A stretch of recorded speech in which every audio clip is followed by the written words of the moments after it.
the age of social distancing in cultural heritage. We're waiting just a couple more minutes for a few more folks to join. I can see the attendee list is filling up as we wait, so we'll be starting in just a few moments.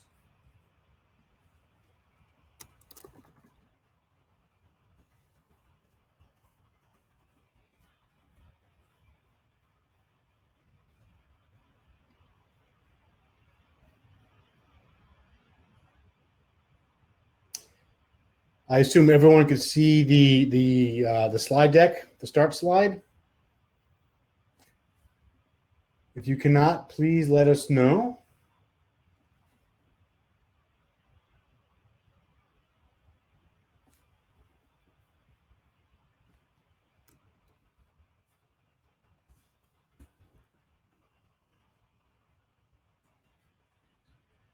So it's now about 2:32. We're just going to wait 1 or 2 more minutes, and then we'll kick this off.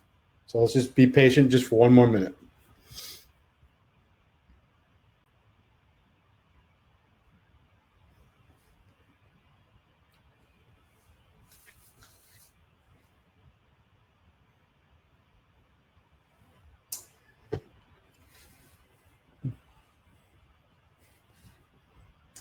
I personally hope everyone is healthy and safe out there, and thanks again for joining. So now's a good time to start the program today. On your screen, I hope everyone can see it, is our agenda for the day. It's going to start off with me, of course, who's your host. And I guess it's good to, if you folks don't know me, I'll introduce myself. My name is Peter Siegel. I'm one of the principal owners of Digital Transitions and the founder of the Division of Cultural Heritage. I am the moderator and timekeeper for this panel discussion. To start off with, I want to thank all our expert panelists who agreed to answer the questions from the cultural heritage community. A huge thank you to our attendees of this and past events who helped form the questions today and were the inspiration to have an open dialogue about COVID-19 and how this is affecting their departments and institutions. For me personally, it's a very timely topic because we're all affected by this pandemic, both personally and professionally, and also how this pandemic is and will continue to affect and alter one of the foundations of our society, which is the cultural heritage community, which includes, the galleries, libraries, archives, and museums. And last but not least, I'd like to give a special thanks to our marketing events team who took the concept of Project Lemonade, which has been running since March, and made it into an extraordinarily popular program. And without their efforts, none of this would have been possible today. So we have, as you can see in front of you, we're going to start off with topic 1 and move through all the topics and end with a Q&A session. So for topic 1, the discussion is going to focus around the current state of the panelists' individual departments. So first up is going to be Justina Badich from the Philadelphia Museum of Art. Justina is the head of imaging at the Philadelphia Museum of Art. The studio staff works in close collaboration, or I should say her studio staff works in close collaboration with curatorial, publication, marketing, press, events team to produce images for a large variety of applications. In her 6 years at the museum, Justina initiated a complete overhaul of their imaging program, including the design and construction of a new object studio, a redesign of all workflows to be FADG compliant, and an implementation of a new DAM system. So Justina, to start off with, tell us a little bit more about yourself and your institution. Thanks for having us, Peter, and having this really timely discussion for the audience. So as the head of imaging at the Philadelphia Museum of Art, I have a very talented team of 4 photographers. We're a fairly small department. However, we have 3 studios that are spread across the various buildings that we have on campus, as well as one of the studios being at an off-site facility. The mission of the studio is to document the museum, its collection of approximately 270,000 objects, the related exhibitions, people, spaces, and events. So we're involved in a really wide range of projects that involve living and non-living beings. We're pretty much involved with every department across the museum. I like to say the only department that we don't work with on a regular basis is housekeeping. So in many ways, while a lot of departments are really siloed in terms of what they do, we have the benefit of seeing new acquisitions and projects coming in from a variety of departments flowing into our department, where we basically combine that knowledge and then provide assets for all of those departments. We're also actively involved in, obviously, archiving and preservation of digital assets. And we see that collection that we're creating of digital assets as a secondary collection. So the primary collection being the objects, and then the second collection being these digital assets, which are oftentimes the first thing that people see before they even enter the museum. So in many ways, we feel like our work is very important to the institution. I mean, it's great to have such public-facing material.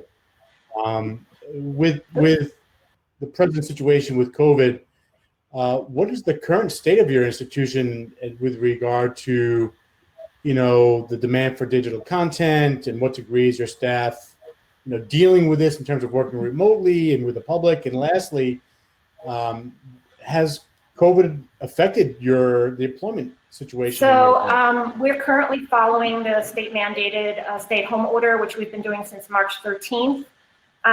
Because we're a very busy department, because we're small and we interface with so many other departments, my team and workflows were designed with flexibility in mind.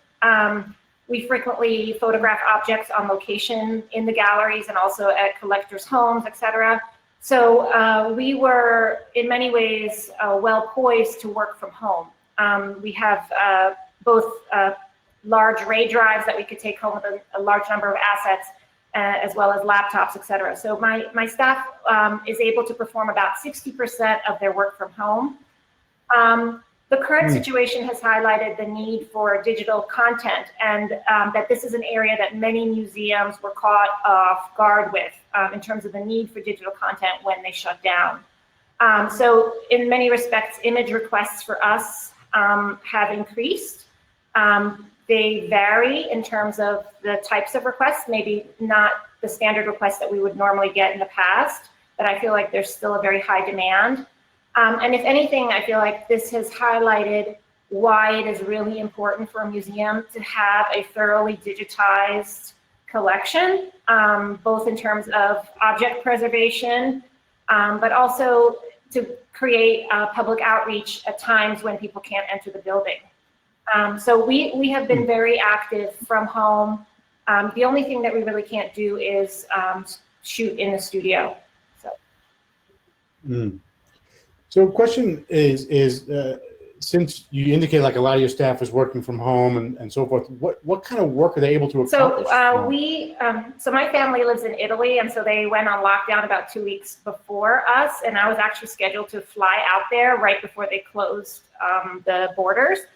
And so I anticipated that we would probably we would be shut down as well. So we focused primarily on shooting, doing a high volume of shooting right before we were sent home. So we had a large number of assets that we had accumulated that needed post-production work.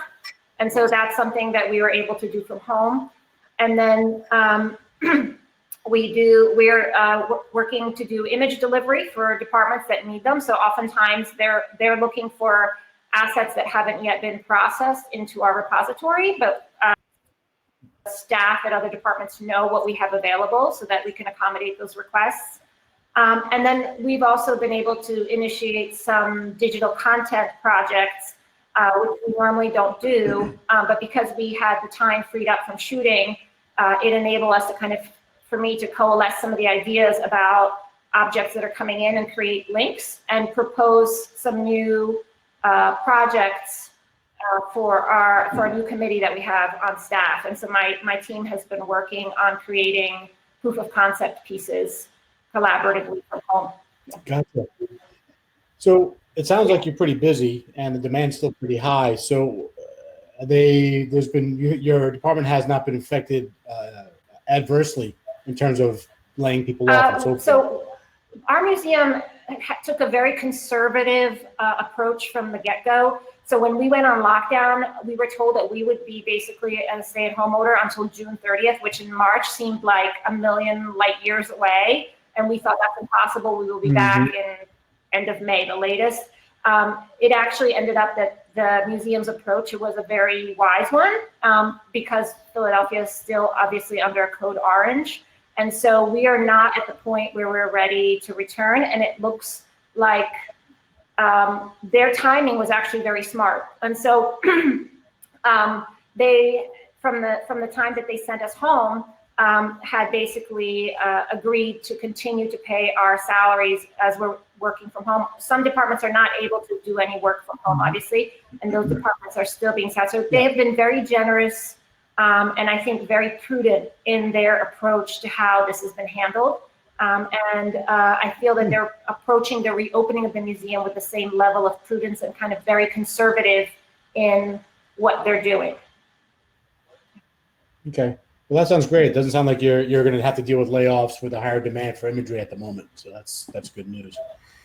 Lastly, before we go on to our next panelist, since you're living this new reality of work, do you have any hacks or tips related to dealing with your institutional situation that you can share with everybody else? So because we've been initiating these proof of concept projects that require us to work in a very collaborative way, we're coalescing assets and then putting them together into a video format with narration. And so we're accumulating a large range of assets and really need to have an active conversation going back and forth between my staff. About 3 weeks ago, we started using Microsoft Teams, which has actually worked out really well. It's pretty intuitive. It's been really easy to use for video conferencing.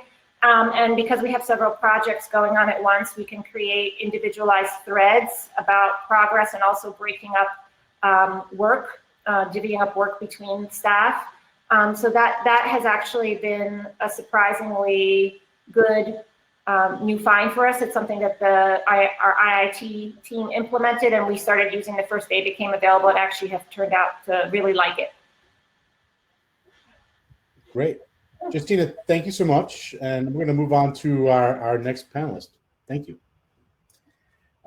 Next up, we have Dennehy from the Minneapolis Institute of Art. Dan is a senior photographer and head of visual resources at Minneapolis Institute of Art, where he leads a team that's responsible for the creation, distribution, and preservation of the museum's extensive repository of visual media assets. Through Dan's career, he's embraced imaging technology that advances access and understanding and the enjoyment of cultural heritage in print and digital reproduction. So, Dan, thanks again for joining us today. Why don't we start off by telling us a little bit about yourself and your institution? Dan, right now, I think your mic might be off, so you have to turn that on. Better.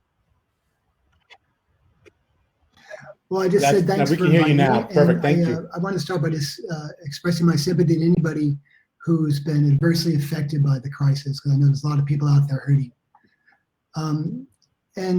So I don't know how many people know about the Minneapolis Institute of Art, but we're an encyclopedic museum. We have a collection of about 100,000 objects spanning time and culture. We have a vibrant program of exhibitions and public programs. We have a strong focus on research, collaboration, innovation. The museum is free to the public. It's an important part of the Twin Cities cultural scene.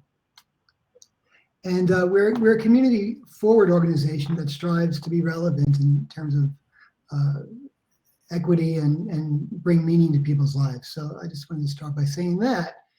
And we've been closed since March 13th. So everybody's been working from home, although some people are entering the buildings to for security and to care for the facilities or other things. But we're working remotely. We have access to our systems. My staff is staying engaged. It's been busy because, of course, there's a demand for content. We have a responsibility to stay engaged with our community. So everybody's busy repurposing content that we have. We have a asset management system of 250,000 assets. Okay. So while we're not creating new content at this time, we are certainly using content that we have. So you could say that in the current state, your public-facing representation of the collection has grown a bit. Yes, since of course. Visitors We've obviously can't expanded the walk in the door. website to include some virtual tours and other things that we've been putting together videos of from still photography of gallery images, and we have photogrammetry that we're doing and sharing, and new ways to do that. So. So in what way is your staff working with the institution? I assume it's all remote, of course, kind of like Justina. So what do they do? Is it similar to like the Philadelphia Museum of Art, where it's more post-processing and designing stuff and thinking about future projects? Or? Of course, staying in touch with other colleagues and responding to needs, which there still is a demand. And then we're working on things that often in our busy schedules we don't have time to address. So building our knowledge base, reviewing our workflows, we're cleaning up our dam and tightening up the database, looking at how our systems connect and finding ways to maybe revise some scripts so they can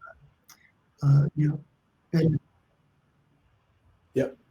I mean, honestly, Dan, that we started doing a lot of the similar stuff at DT. Obviously, we're a for-profit organization and we do sales and that type of stuff, but we spent the time doing a lot of house cleaning, so to say, making ourselves more efficient.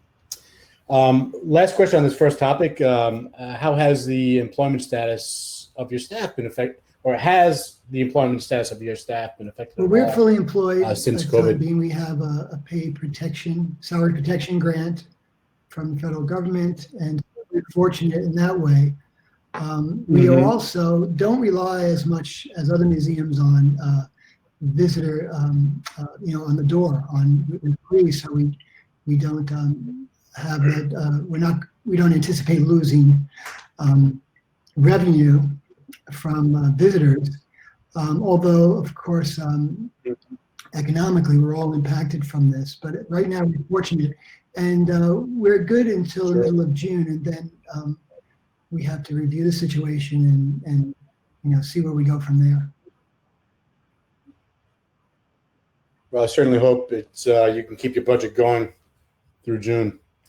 So to move on to the next question, since for traditional work, it sounds like you can't do that much of that type of traditional photographic work at the museum. What are you able to accomplish now, and what are you doing about the requested work to your shop? Because I assume there's you have standard programmatic work to do for exhibitions, publications, maybe for research. What's happening with all that type of we were programming? fortunate the current exhibition, When Home Won't Let You Stay, has been extended from the ICA Boston. So, that will, I don't know exactly what the date is, but it's sometime in midsummer. But we're still continuing to work on catalogs. We're working on a digital publication right now for a local printmaking shop. And we have a couple of catalogs in the works, and so we're continuing that work from home. We're just trying to supply our colleagues with content as needed. Social channels are very vibrant right now, and we're just keeping busy with trying to find new ways to use the content that we have. We do video and still photography and photogrammetry, so we're just finding new pathways to share that content. Mm-hmm. You know, one question that's not here, but I'm gonna ask because this kind of came to thought a little bit. I mean, I personally spent a bit of time behind the camera, and I know if I take a few months out from doing the work, I get kind of rusty. You know what I mean? So is there anything that your team's doing to sort of keep their creative skills, you know? Oh yeah, for sure. I mean, we're like I said, we're fresh? exploring new ways of using our content, and we all miss the studio, without a doubt. I know I do. And but you know, I don't see us bringing any of the art objects home at this point. So we're going to just continue, you know, expanding our knowledge base, our learning, and just helping staff as much as possible to engage with our community. That's great. So they can take cameras out of the studio and use them for personal stuff if they want. I've actually done a few photography. I've been back a couple of times to tend to. We have bees on the roof of the museum, so I've been back a couple of times to check on them and have shared some new photography with social channels. So, yeah. Fantastic. So through all this change that's going on, do you have any, and have you personally or your team have any tip that you could share with us regarding like, you know, like life hacks and work hacks? Well, you know, that you could we share have with been us? trying to enhance how we communicate with each other. So to that end, we've created some, we always have used Google Forms for our request process, but we created some simplified, you know, easier ways for people to contact us if they need something quickly. And we're also using Google Drive to, you know, share and store content that some staff might not be able to access remotely, you know, whether they don't have the network connection or to, you know, remote into our system. So we've found different ways to, you know, enhance that sort of collaboration. Yeah, interesting. Well, Dan, thank you very much for this first set of answering these first topic questions, and we'll come back to you in a little bit. So next up, we have Michael Smith from the Getty Trust, and he's the Michael Smith is. Wait just one second while he logs on. Here we go. Michael, thank you for coming. Thank you. And joining us today. Thank you for having me. Thank you. Very welcome. Michael is a digital imaging manager at the J. Paul Getty Trust, and he manages the imaging studios at the J. Paul Getty Museum at two locations. There's the center in Los Angeles and the villa in Malibu. Michael has been at the museum for over 20 years and has over 30 years of imaging experience. Currently, Michael is working closely with the Getty photographers, the technicians, conservators, and scientists on developing new imaging techniques, as well as photographic techniques for their holdings. So, Michael, to start off with, why don't you tell us a little bit more about yourself and Okay, well, I work for the J. Paul Getty Trust. I'm one of two managers in the Getty Digital Imaging Department. I focus on managing the museum imaging studios, while the other manager, Todd Swanson, who will be speaking next, manages the Research Institute studios. We work together on developing new technologies and on servicing all the other programs within the trust. You know, our imaging studios at the museum, we have 12 staff between the two locations, and we work with all the other departments across the trust. We work regularly with conservators and curators on projects. We work closely with them in the studios as we're working on these projects. And as we were going through the last few months, we were really busy. We had a lot of projects going on, a lot of things happening. So, you know, with the Getty, we have our large open content where we provide images to people for free download. The museum itself also is free to the public. So we're really about making everything available. And that's become very important during this time. So with that in mind, with the current state of COVID in your institution, I mean, I guess has the internal versus external demand for image content Definitely, changed? it has changed. There's been a much more focus on the website and even our DAM, our media asset system. That's where everybody sees the art now. That's where everybody's going. Curatorials all working from home. Their only connection to the art is the images. And it's really placed a large importance on what we do. And it's keeping us very busy. As they go through, they're finding things with the website where maybe they don't like this view and they prefer that view. It's also been great in the sense that with them looking at the images, I'm also getting a lot of compliments of how beautiful the photography is. A lot of times they're not spending a lot of time doing that. So that's been a big benefit. But it definitely has increased demand and really changed the focus to how we're going to move forward, because we were already headed that direction with the Institute. We were already had an initiative from the Trust to move more towards digital, and this has really just pushed that even further. So would you say that, based on the fact that more that gets the curatorial and public and researchers are accessing your collections online, you are seeing more of an uptick of demand for new photography? I think that there will be. I think that our demand's going to change at the beginning of this because of the limitations that we have. I think there will be a focus more on projects that will get content online faster, so that things will be happening quicker and making more available.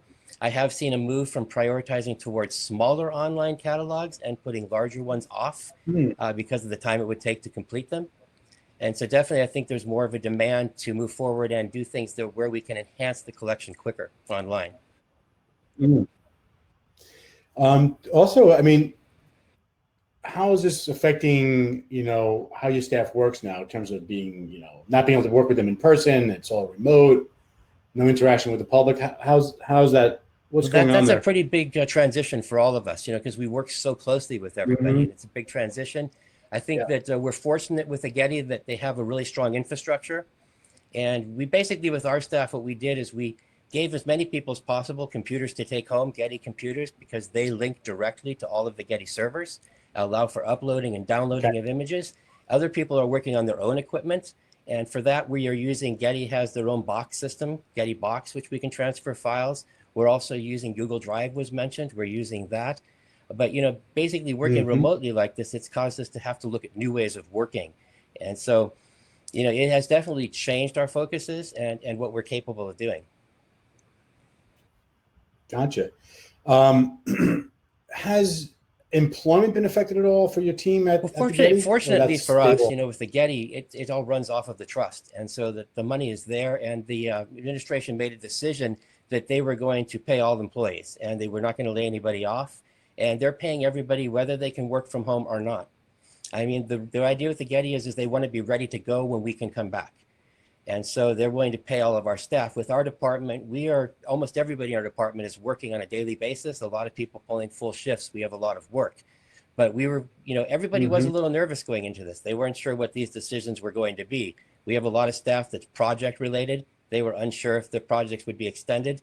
So there was a little nervousness, but everybody's really happy that they made that decision. And I think it's the right decision because we're going to need to do a lot of work moving forward. Great. So it sounds like, obviously you're keeping your staff busy. What kind of work are they able to accomplish remotely? And what type of work is currently on hold?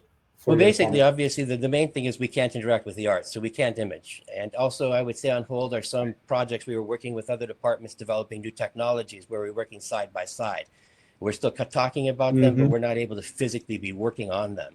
As far as the type of work we're doing, when we first went home, we basically told people to do a lot of online training. We also were finishing up projects that we had started that we hadn't finished yet.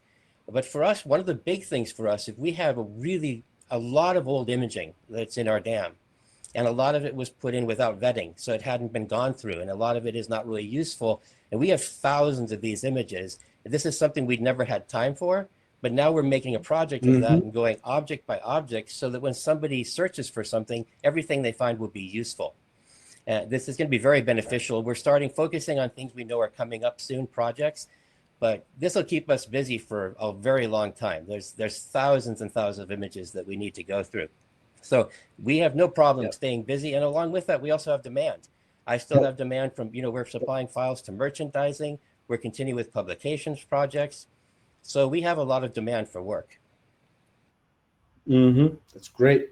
So through all this kind of, I guess, new work reality we're faced with, can you share with us any, work life hacks or work-related hacks that help work better with your institution? Yeah, I would say that basically the main thing for us, what we have found is the Getty uses Zoom for meetings. We have found Zoom to be incredibly valuable. It has a share screen function. So along with being able to do all of our meetings through Zoom, we can actually meet and share screens. And so we can show techniques, we can go through a process, we can talk about the images we photographed, look at them, and discuss how we would do things. I'm finding that to be an incredible, valuable tool. Along with that, we use Google Docs for our system, and everybody can access that from home. So all of our schedules are on Google Docs, and that allows us to stay current with all of the scheduling also. But those have been the main things. Zoom has become a very incredible tool for us, and we will continue to use it moving forward, especially since we're at different locations. So that's probably been the biggest thing for us. That's been incredibly beneficial, and also people seeing each other. Just getting together, seeing each other. At the end of our meetings, everybody's just talking and finding out how everybody's doing. But definitely, it's very valuable. Great. Michael, thank you so much for sharing. I'm going to move on to our next panelist, which is your colleague. Thank you. Todd, maybe you can jump in.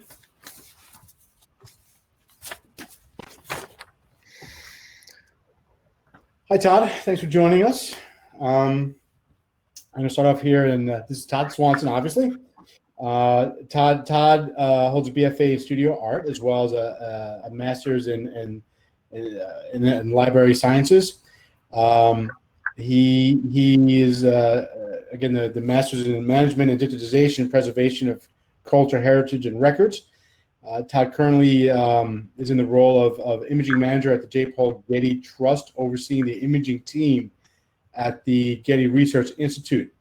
In his role, he manages and leads and helps develop 2D, 3D imaging of the cultural heritage collections and materials and objects in support of all of Getty's programs. Todd, I hope I got that right. Yeah, that was good. Thanks, Peter. If I rambled it, please fix it. So Todd, why don't you tell us a little bit more about yourself and your part of the Getty Trust? Yeah, sure. Well, yeah, it was very helpful for having Mike come on first. As he mentioned, we both manage the department, but our teams work for the museum and the Research Institute, or support the Research and Institute respectively. So the staff that I oversee is a staff of 10 that work on the Getty Research Institute's project. So that's my immediate staff. I've worked for the Getty for a total of about 10 years now. But I took a break in between there, and I worked at the Walt Disney Archives, kind of in the corporate sector, for about 4 years. So I've been back in my current role for about 1.5 years now. Yeah, like Mike said, we work together on a lot of these initiatives and things that we're working on. I would say that the difference maybe in between the two of us is the team that I work on focuses a lot on mass digitization projects. So these would be projects that focus on hundreds of thousands of images, 1 million images in a project, all the way down to print, publication, exhibition imaging as well. So it's kind of everything in between. And then, yeah, and so that would kind of be a little bit on who I am and then my role at Getty. So we both report to the trust, but support the different programs. Great. So in the current state of at the Getty, how, from your perception from your department, what has changed in terms of the demand for digital content? Yeah, again, like Mike said, we already had a digital-first strategy going as far as pushing out digital content as broadly as possible. So the demand was already there, and it's not right now. I think when we come back in, it will be elevated, but obviously we're not in our studios. So right now the demand is meeting immediate needs. For publication or exhibition photography, if there's a de-install on a gallery going in, but that's pretty rare. So when we get back, I think they'll have to think about what projects they want to carry out and the timelines that it take, especially as we slowly roll back into work. So, yeah.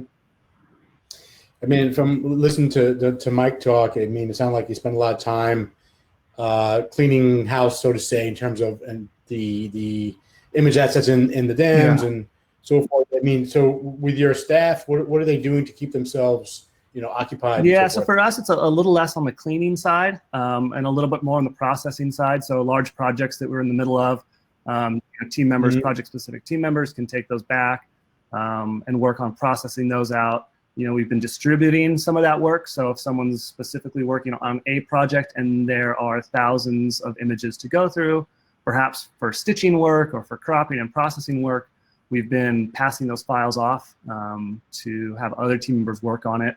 A lot of e-learning, we work through LinkedIn Learning at Getty. So I think that used to be lynda.com and maybe it's LinkedIn. And so there's a lot of courses there. And so I'm just encouraging our staff to, pursue anything that's of interest if they don't have, immediate processing tasks that are like one-to-one work related. So it's a good time to learn, new software. Some of the cameras, we were able to take home, and so, play with that. You make your own virtual walkthrough, things that maybe we wouldn't work on otherwise. It's a great time for staff to expand out into those kind of tangential areas. That's great to enhance your skills and such. Has the employment status for your side of the campus changed much or at all? Yeah, not at all. Same thing. We're thankfully we're in a very fortunate situation that we're stable. Everyone's pretty much guaranteed pay. The Getty's been very, very supportive on that, and the staff. The only thing that's really impacted is the people that work on project-specific funding or grant funding projects that have a limited life. So we talk about extending those projects. The ones that we fund internally, we know we can extend. The ones that are grant funded are a little different, and we'll be working with that. But that's the only caveat there of one that is they're still time based. So we're down production in months from the goals. Okay, so if they're hired under a grant for say to do a project for a couple of years, they could be adversely affected. So can you talk a little bit more about the type of work people are able to do that supports your general digitization efforts during COVID? So we've been looking at processing and deposit workflows. So these are things where we have processes and tools that are on our desktop machines that we need to validate certain work. And in the home environment, we're missing that element. So it's a good opportunity, again, to look at certain scripts that we use. I think Dan mentioned that too, and see if we can then expand it off Getty Network, where maybe we can make refinements in the scripts. Maybe we can do it on home computing, because again, we're able to give laptops, and we're purchasing more laptops to give to our team to have like an official Getty imaged machine. But if we can, as this looks like we're gonna be working from home more often for the foreseeable future, building that support system of being able to do your job 100% at home is important, and that's not one we were designed to do specifically. Again, hardware and art is in the studio, and then when you take that out of the equation, it makes it difficult. So we kind of have to adjust just like everyone else. So. Yeah. I find it interesting that, I don't know the inner workings of the Getty, but from my experience with institutions, like, you have sort of a methodology workflow plan that people go by in terms of, selecting material, pulling material, prepping material, digitizing material, making it available online. And now that people don't interact in meetings much in the same room anymore, and everything's more remote, is there any discussion about re-looking at the entire workflow? Yeah, no, absolutely. I think that is one of the priorities for us is how do we start to build out workflows to enable us to work from home more regularly. Of course, that's difficult because everyone's strapped for time, trying to figure out what to do with existing priorities and then also make the tweaks moving forward. But that's an important part for us. So I would say anything from how items are requested to how they go through the lab, especially with pending restrictions on what that looks like, and then depositing material back onto Getty servers. It all needs work, and that's what we're working towards. Interesting. Very, very interesting. So lastly, can you share with us any work hacks that really have helped you and your team communicating with each other and other departments? Yeah, I don't know if it's a hack necessarily, but having group Zooms or supporting group phone calls, or even just that interaction with team, I think is really important. Mike said that his team talks a lot together. I generally open one up, just like it's non-meeting specific. So we don't have an agenda. It's just the chance for people to talk together. That seems to work well. That way no one's scared to go to a meeting necessarily. It's just an open platform where people can ask questions, or at least connecting people on the team that maybe wouldn't otherwise just naturally talk. Yep. Aside from that, I mean, governance. The Getty Research Institute was very focused on creating governance structures for their projects, and I think that this kind of further supports that. Really documenting who the stakeholders are on projects, who's responsible, who the project managers are, and then those seem to run a little bit better than the ones that were just they came to the lab, we'll take care of those images for you, and then because now it's all dispersed, so you need those points of contact that are very specific. Yeah, I really like the idea of having sort of like the open viewer for a meeting that's not a meeting. Yeah. It's almost kind of like a common space. I think someone in our shop once put up like a virtual water cooler. Yeah. It's a little awkward. I don't want to try to talk the whole time, so I try to let people talk, but then you'll get moments of silence. But anyway. Yeah, no, that's good. Yeah, it's tough not being around your colleagues. Yeah. I know it. Todd, thanks a bunch. We're gonna move on to our next panelist, and we'll get back to more questions in a couple. Next, we have Tom Rieger. So I'm gonna just wait a second so I can see Tom. Hey, Tom. Thanks for joining us. So Tom Rieger is manages the digitization services section and conversion support service at the Library of Congress. In these roles, he oversees the conversion of all forms of physical media into digital formats and ensures its compliance with technological approach to digital conversion and digital conversion workflows to meet the preservation and access needs of the library. So that said, Tom, can you tell us a little bit more about yourself and your institution? Sure. It's large. Let's start there. Okay. My side of the house is everything that you might see in our collections, digital holdings, what we show online, what we show within the building, not the side of the house that's digitizing for preservation purposes.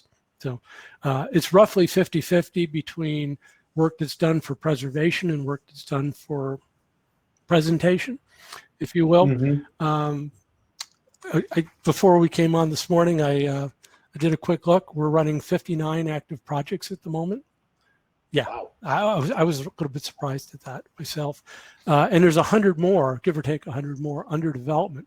So with all of that in the works, we have all been able to maintain more or less what we do, with the exception, obviously, of imaging. But we've been able to keep the process going since mid-March, since we've been out. There's just that much in the pipeline that could be worked on. And for staff that might normally be doing things physically at the library, we've been able to repurpose them to do metadata work or remediation work or other things that they're capable of doing. So the first 3 weeks or so were rather crazy because the library was not designed, or at least the digitization program at the library was not designed to work remotely. Right. I didn't have a laptop. That would connect. And as you can imagine, with a government facility like this, we can't just dial into our servers. It's all pretty carefully monitored and controlled. So you need a library laptop with the security builds and all that in there in order to get in. They scrambled. They found many, many hundreds of laptops that they were able to build and get deployed. I got mine 3 weeks in. The rest of my staff just finished getting them a couple of weeks ago. So yeah, it took that long to do this. But even in that time frame, we were able to keep people doing productive work by all sorts of different means: cell phones, emails, personal emails. If they couldn't get to their work email, one way or another, we kept track of everybody. So yeah, we were pretty proud of the fact that we were able to keep the wheels moving on all of that work while we were out, which includes feasibility assessments. We go through quite the process before we touch anything, before we start any project. We were able to maintain the pace of that work. Obviously, conservation assessments can't happen because conservators can't handle the materials, but everything else we could pretty much do. So we're continuing to put new material up online. Pretty amazing that they can do that remotely. It's just been a real success story, I think, of what you can do when you have to. That's great. So with that in mind, because you're giving us a little bit of an update on the current state of your institution and being a lot of ingenuity and just being smart about what you do, have you sensed the demand for content changed? Yes, very clearly. How do I say this and be a little polite? Libraries have always been, well, actually cultural heritage institutions of all kinds have always been centered on their collections, the physical item. Us upstart digital people, it's never quite been accepted, I think, that it's as important as they now know it is, because you can't get to these physical objects anymore. You can't go to the library as a researcher and physically handle that material. And that's likely to be that way for some time. So the ability to get to it online from all of our different institutions.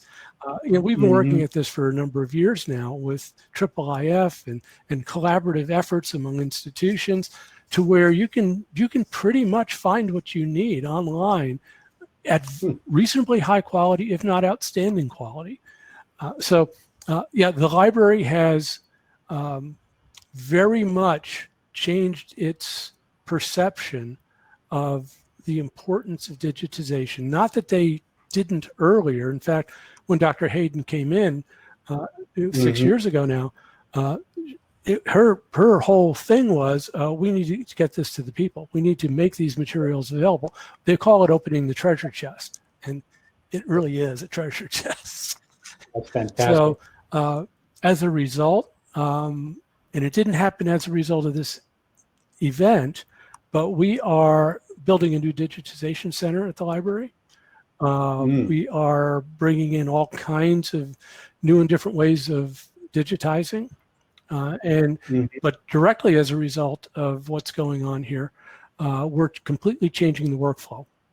We are building a workflow that will work off-site, where only a third to a half of the staff needs to be on site to physically do the digitization, and almost everything else can be done offline without any quality loss and without any productivity loss. Now, I have to ask a question. Sure, go ahead. Since I assume it's all tax levied money here, you'll make these workflows available to the greater public. Of course. Everything we do is available to the public.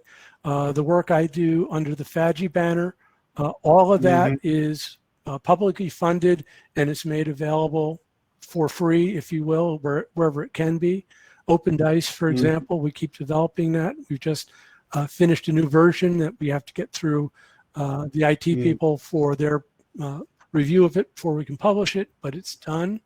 New targets have been worked on for the last 2 years, and we just showed final versions to the ISO TC42 about a week ago, and it looks like they're good to go. So yeah, we do a lot of R&D that then goes out to the public for everyone to benefit from. That's awesome. It's kind of fun too. Yeah, we all appreciate that. Thank you.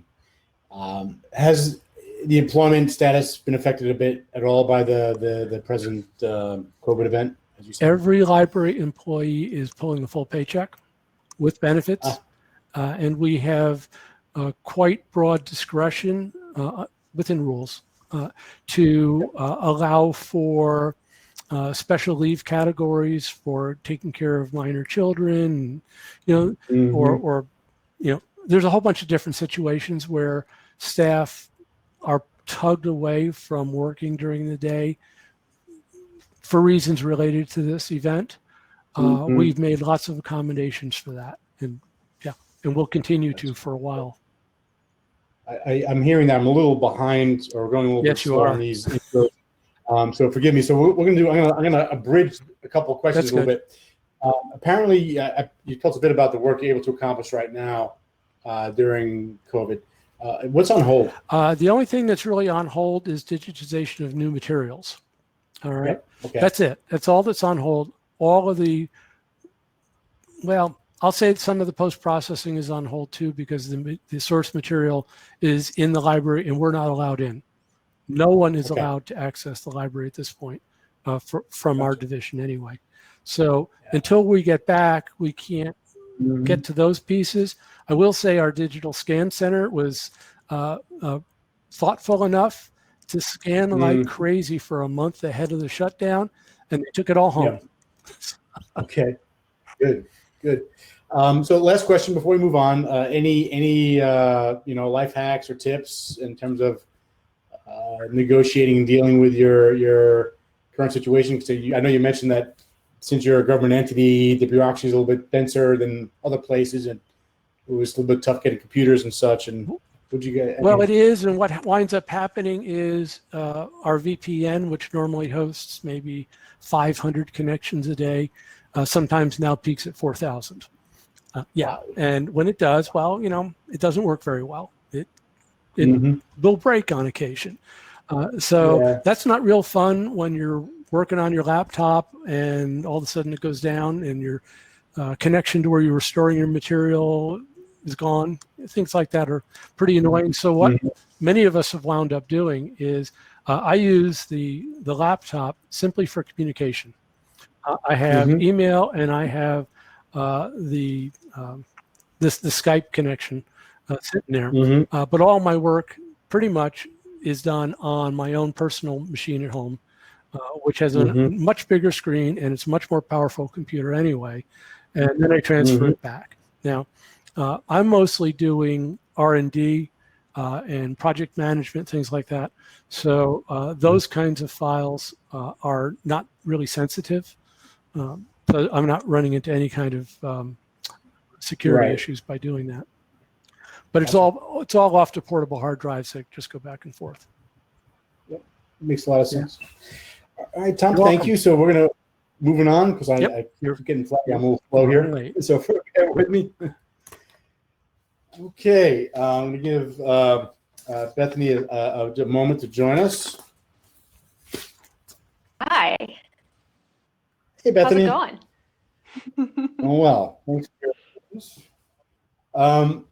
So Bethany it leads the in-house digitization program at the University of Iowa Libraries with a focus on rare materials, so rare books, special collections, the archival materials.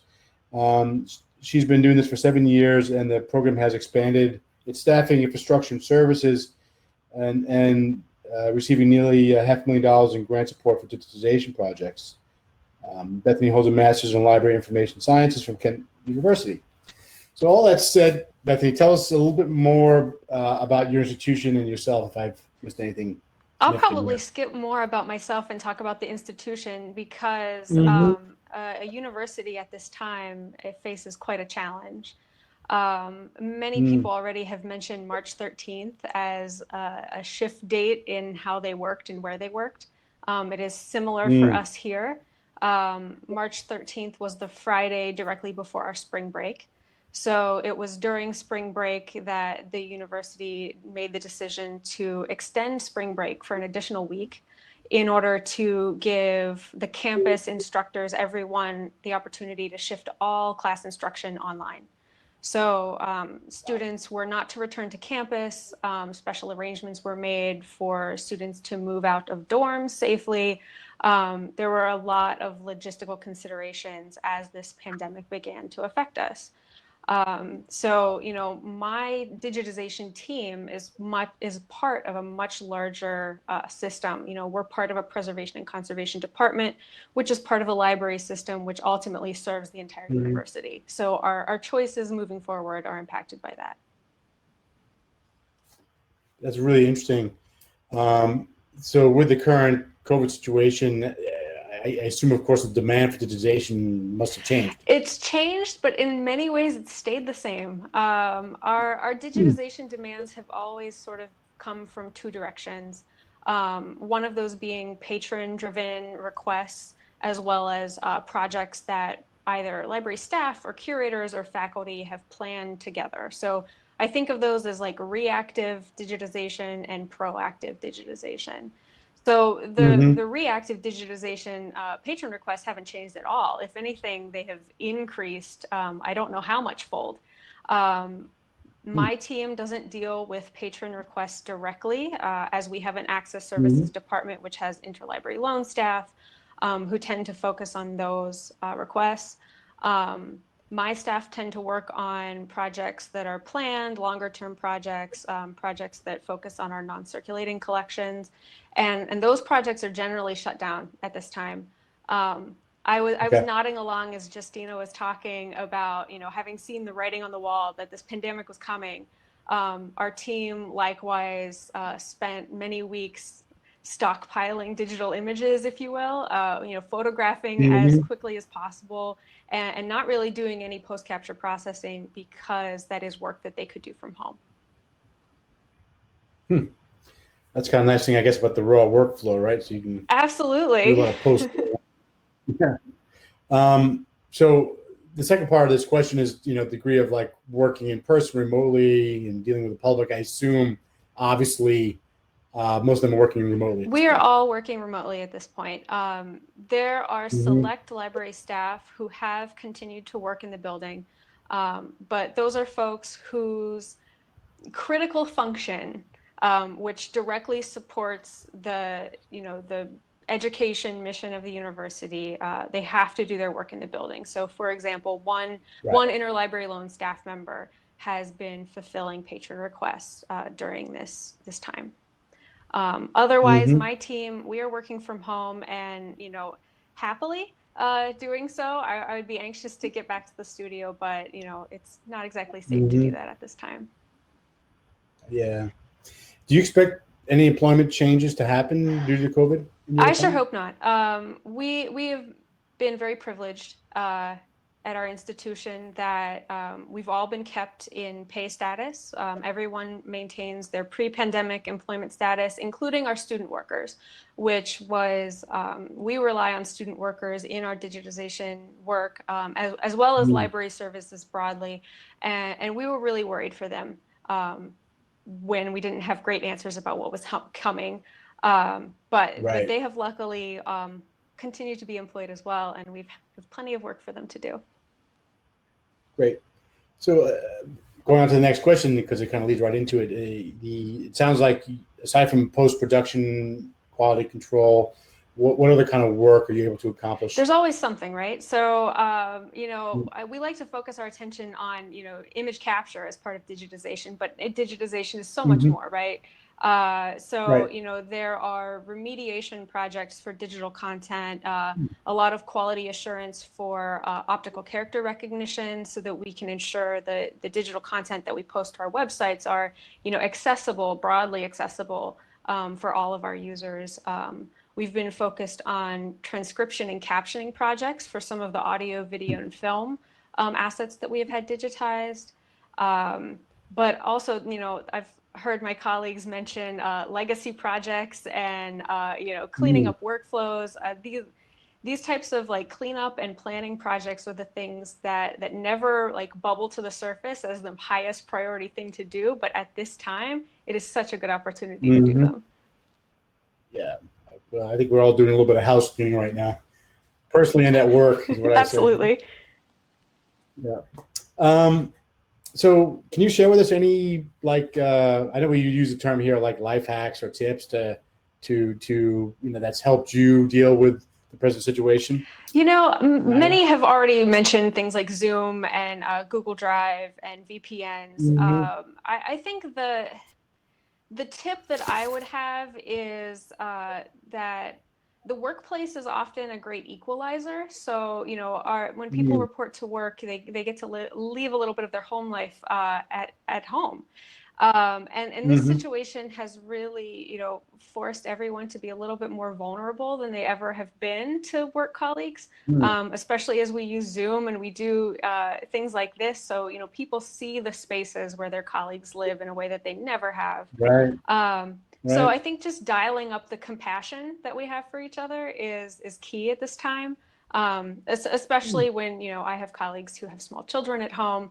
Their Yeah. work days look nothing like mine.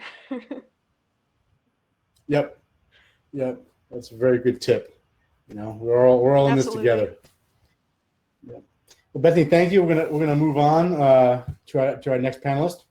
So I'm just gonna wait a second for Hannah Frost to join us, or to get on screen, because she's already here. Hi, Hannah. Thank you again for joining us. Thanks for having me. You're very welcome. Hannah is Assistant Director of the Digital Library Service at Stanford University.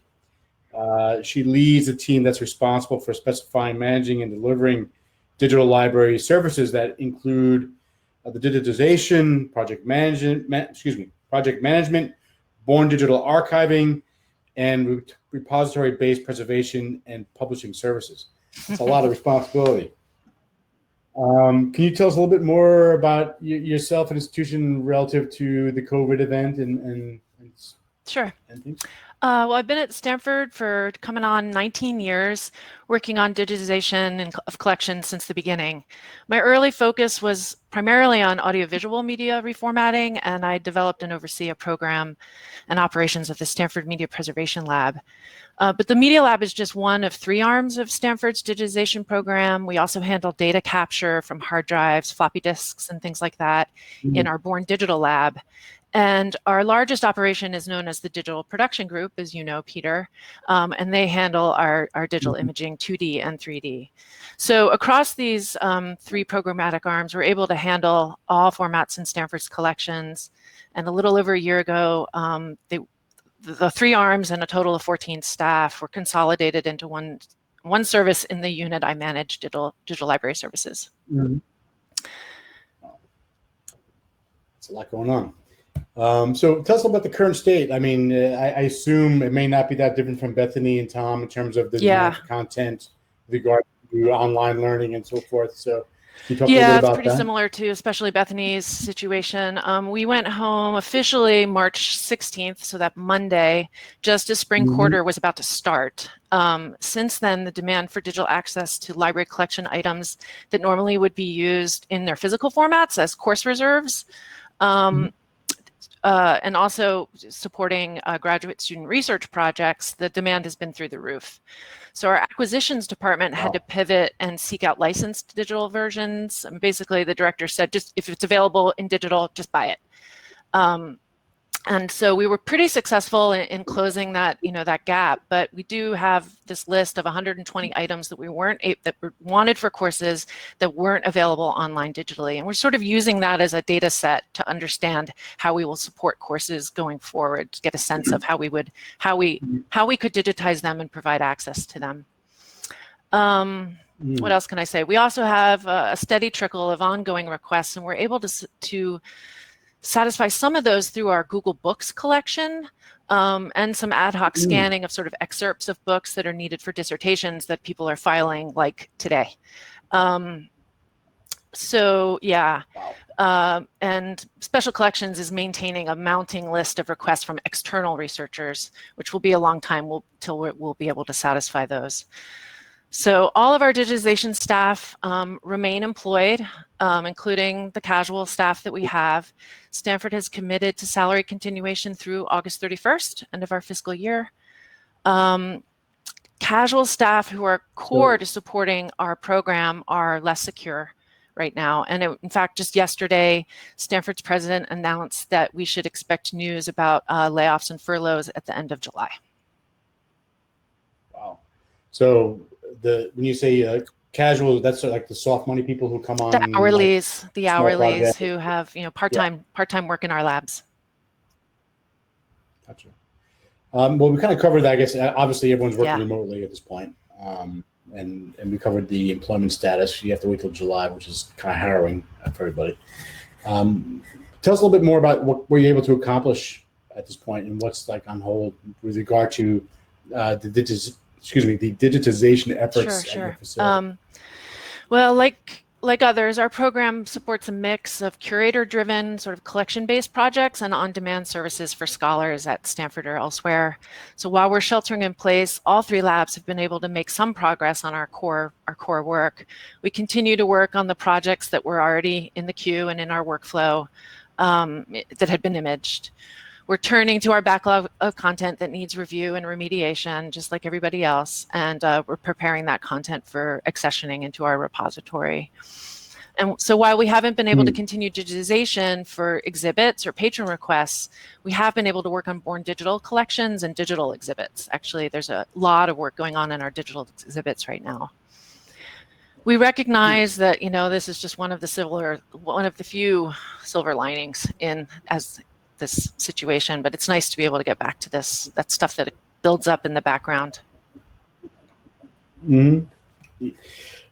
So I guess I'll tell the last question. Do you have any, you know, I guess we call them the work hack, life hack tips that you could share with us that that's helping deal with the present?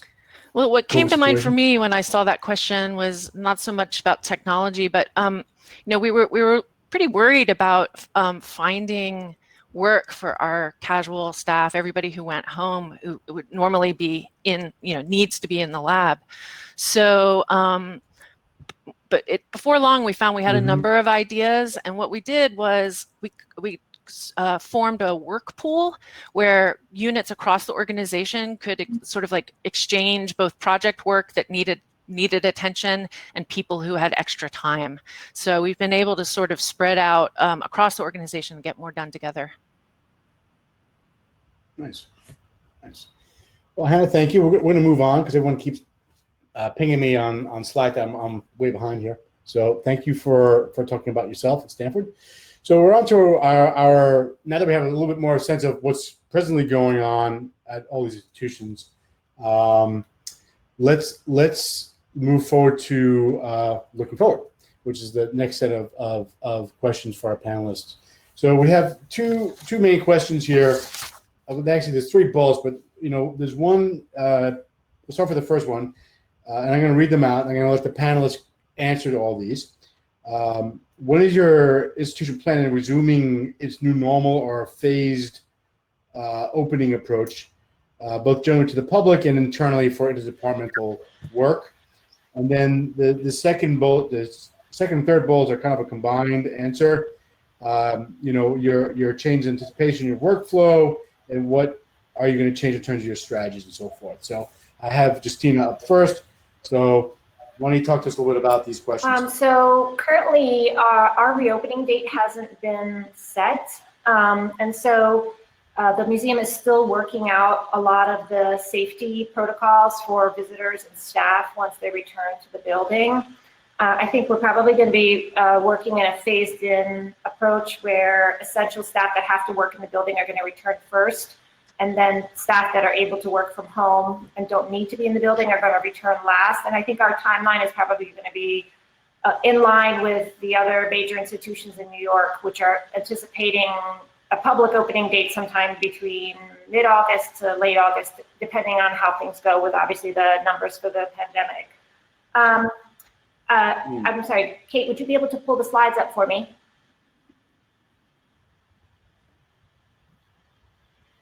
So for us, we're lucky in that our studios are relatively new, and the main studio that we're in currently is a temporary space, and all of the spaces were designed with sinks for hand washing.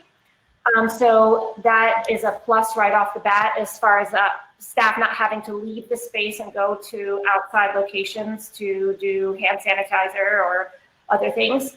But some of the things that we foresee changing are projects that require a lot of hands-on handling from a team of staff. In this case, what we're seeing is a PDP or prints and drawings project of a book that has a series of unique paintings in them with very fragile gilding. And so there was a special book cradle that had to be made.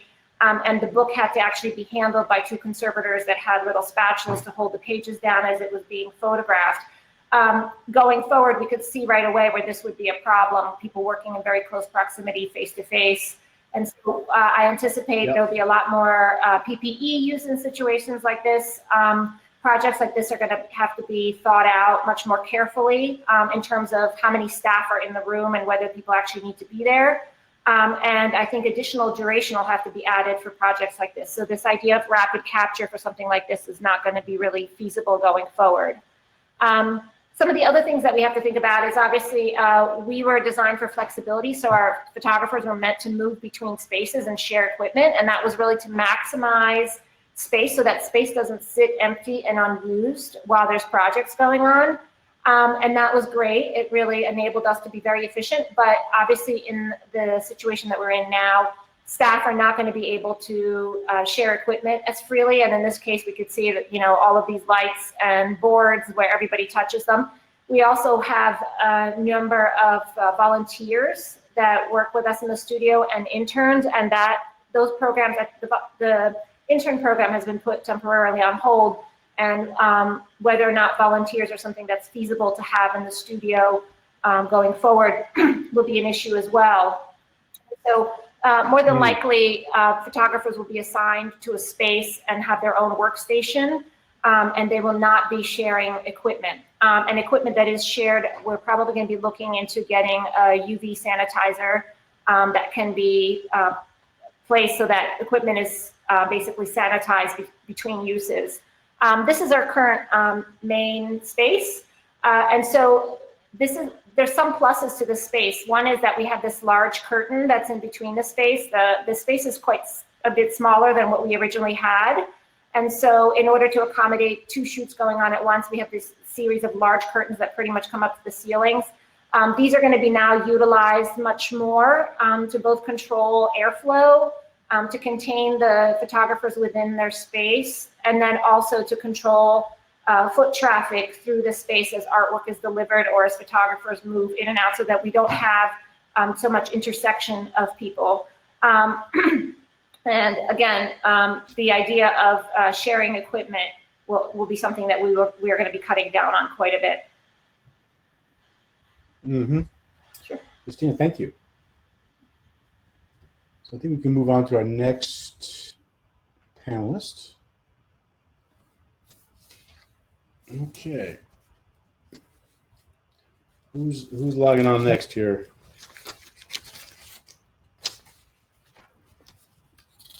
Dan? Yes, Peter. So in terms of like when we might be able to resume operations, you know, we're modeling a number of scenarios for opening our doors again. But here in Minnesota, it's a little too soon to make a definitive determination on that because cases are still on the rise here. But we have an excellent team that's working on a plan for reentry. We're collaborating with other organizations in the region to sort of imagine how we can operate in this period before a vaccine is developed. You know, we're ordering the necessary PPE, excuse me, looking at airflow through the building, how we might divide up some of the spaces.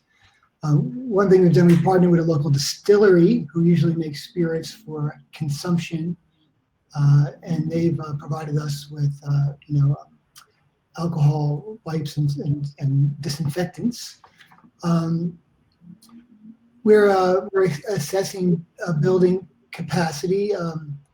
We have a tool that was developed by the University of Minnesota to sort of see, you know, what the safe amount of people that we can allow in at one time. We are, we've been journey mapping to sort of like imagine how people might move through the building safely. And like was mentioned, you know, my staff, well, we're thinking carefully about how we share equipment and you know, move through the studio. We're you know, we're basically working with state health experts and making decisions based on sound scientific data. So we expect some type of phased reentry, hopefully this summer or maybe late summer, fall, when we can be prepared to you know, move people back on site and welcome the public.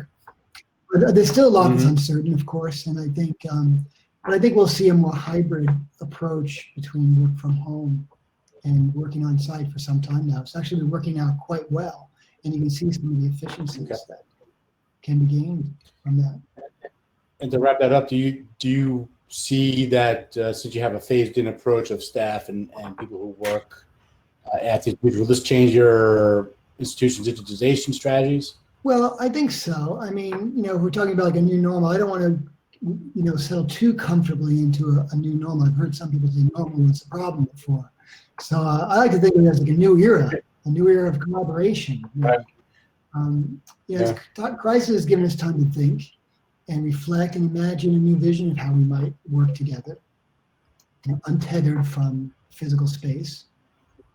And of course, some tasks will always require proximity to the collections, but it's I think it's going to require much of the pre-production, the planning, and the post-production processing doesn't happen on the site. So it's it's really more about outcomes and more than hours spent at your desk. It might necessitate clearer tracking of goals and better communication, but if it allows people to find balance in their work and personal lives, I think that's a bonus.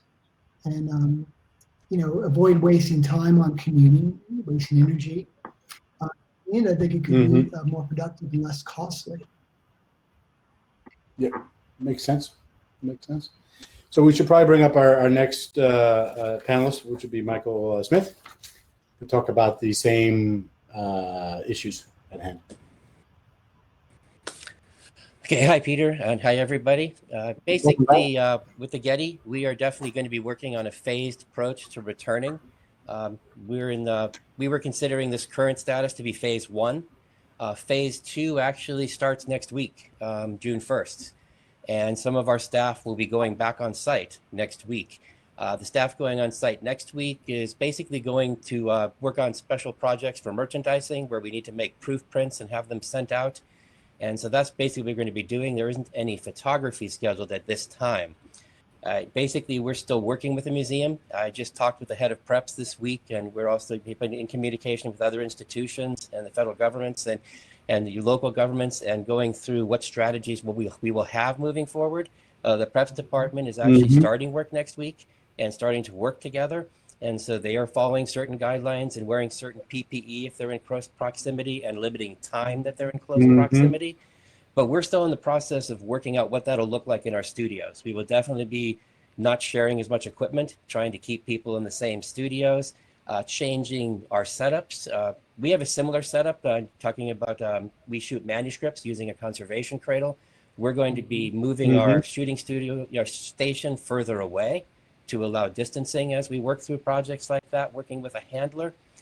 So, we're going to be making a lot of changes as we move forward. As far as what we're seeing, we're hoping that the public can come back at the beginning of fall in a limited way, limited numbers, and also limited access. Some small areas will have to be closed off. And for our staff, basically, we don't have exact dates on where we're going to begin photography yet, but I would expect that could start in the end of June, the beginning of July. We'll start photography on objects, but things that we can do safely, and we can make sure we can control distancing, and we'll have to rearrange to get the studios ready too. So it's going to be a process, and we'll have to really change the way we work. I don't see the whole staff being on site for quite a while. I see a lot of processing will still be done at home. Gotcha. So I assume this is going to change your priorities and so forth. The priorities are definitely changing, and a lot of our priorities are changing because our exhibition schedules are changing. So exhibitions that were going to happen will be pushed for a year. Other exhibitions are being extended, and all of those basically are what we're shooting for. And so it changes the priorities of what we're doing. And so that's definitely going to make a difference also. Michael, thank you. Let's keep moving on. We'll have Todd answer the same set of questions. Welcome back, Todd. Thank you very much. Good to see two of you. Yeah. Yeah, so I guess just to follow up on what Mike said, a lot of that's Getty-wide decisions. Obviously, we have a larger leadership task force that communicates with local government to kind of make the calls. I will have team going back in phase what we're considering 2A, June 1st. As far as the Research Institute goes, they're dictating the rules for the space that we sit in. And what maybe differs from what Mike said is our lab has about 9 different individual studios. So in the beginning, early stages, we thought, okay, these are individualized spaces, people will be safe, but the Research Institute feels that there should be one person in the lab at all times, or only one person at a time.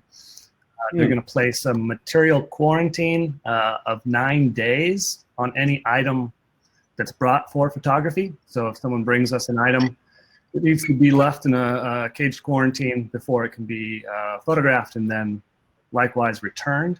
And then same thing when we work with conservators and other associated staff, material and distancing has to be respected from that phase. And I think we'll continue to, if things keep moving or move in a positive direction, we'll slowly start to phase staff in. But mostly it's going to be staggered schedules and working from home as often as possible. Right now, the people that are going to be going in during June will be touching immediate priorities, the highest priorities by the institution. Gotcha. Yeah. And then I'm sorry, go ahead. Yeah, and I guess just as far as like the personal protection stuff, people will have to come in, check through central security. Getty will be supplying masks. They're encouraging washing your hands every 30 minutes. And then, we're limited. If you've ever been to the Getty, there's a tram or a shuttle that takes you from the parking to the site. And so the big limitation right now is how do we get staff or visitors when that time comes up to the site without having to sit on a shared shuttle or on the tram situation. So right now, the max that they can take in are the people that can park in this upper, kind of top of the hill parking spot. So there's a physical constraint there. Gotcha. I assume, of course, you've already talked a little bit about your priorities are going to be shifting based on that. So that comes, I assume, from who makes those decisions? Yeah, so the GRI, the Getty Research Institute, we really support their projects. So they're the ones that are going to dictate what's important for them to work on in the coming months. We have a scholars program visiting scholars that will spend time here that obviously can't come, but we still supply them work. We supply material to the Internet Archive. And so I think we'll be doing more and more of that. When you think about interlibrary loans, we'll probably be doing a lot more book digitization, comprehensive, smaller project digitization to give researchers and scholars the material they need to kind of continue their academic work. And then, again, exhibitions, when they come back up, we'll focus on that too. That's great. Todd, thank you for all the insight and information. So let's move on to Tom Rieger to answer these questions as well. Sure. We do not have any idea when new normal will be. All right. We have a very elaborate plan for phased return, if you will. Multiple steps within the steps, and taking into account the vulnerabilities of parts of our population that may have health issues that put them at more risk, and many other things as well. So as far as digitization goes, we are not in the first wave that will be going back. That much is pretty much assured. We probably will be opening up somewhat in the second wave. And what that looks like is going to be very different than what it was when we left. You're talking about physical distancing, personal protective equipment, all of the sorts of things that people have been talking about will come into play. Now, for the last year or so, a big part of my job is to research future potential methods of digitization for the community. And I've been working on 2 separate approaches to digitization post-processing off-site without any loss of quality and without any loss of productivity. And we got pretty far along on both of those before we shut down, to where I'm ready to pull the switch on that and say, as we go back, we're only going to be allowed a fraction of our total staff at any one time, using a fraction of any of our equipment at any given time for the social distancing, and also because the library does not want people there for 80 hours in a pay period, 2 weeks, right off the bat once we open up again. So given all of that and trying to maintain the level of productivity that we would really like to see, right, there's a way to do it. And the way to do it is you have higher productivity digitization equipment in place, send a team in, 1 person, 2 person, something like that, crank through the work for a day or 2, go home. Go home with equipment that's every bit as good as what we used to have in the facility itself. Do the post-process, come back, do the final QC at the library on our calibrated reference monitors, looking for all the little defects that you might find. Roll it through a color adjustment process that's based on the targets that are imaged at the start of every day or every project. Those then become what we actually sort of on the fly create ICC profiles and apply to the images. This is all possible to do today. It's really interesting when you do this with raw files. It works great. We've actually worked with that process in our prints and photographs division before the shutdown. So I'm actually excited about the new normal. It will be more efficient and actually maybe even produce better quality. Our tests show that the delta E's are far lower using this approach than independently calibrating pieces of equipment. And I can get pieces of equipment that you could never match before to be very, very close, just because of how different they were. So that's kind of where we are. That's interesting because it's sort of, you know, again, it's kind of like the lemons to lemonade situation here a bit. I don't want to coin that phrase too much because we use that a lot, but it's almost like you're using the present situation to kind of reevaluate and enhance what you're doing. And it's actually given us an opportunity to do it where it might have been difficult in normal, old normal, where change is difficult to make happen because what's wrong with what we are doing now? What we're doing, it's fine. Right, you have a large institution, right? You have this huge institution, and it has a lot of inertia behind it. Yeah, so now we're in the situation of, okay, how do we do it better, faster, with fewer people on site, and how do we maximize what we can do? And there's been a lot of new technology in the last few years. Put it all to work for you, and all of a sudden, everything is better. Tom, thank you. All right, let's get our next person up, which would be Bethany to answer the same questions. Okay, I'm back. I agree with what others have said about this being a new and interesting time. I think Dan said it's a new era, and it certainly is.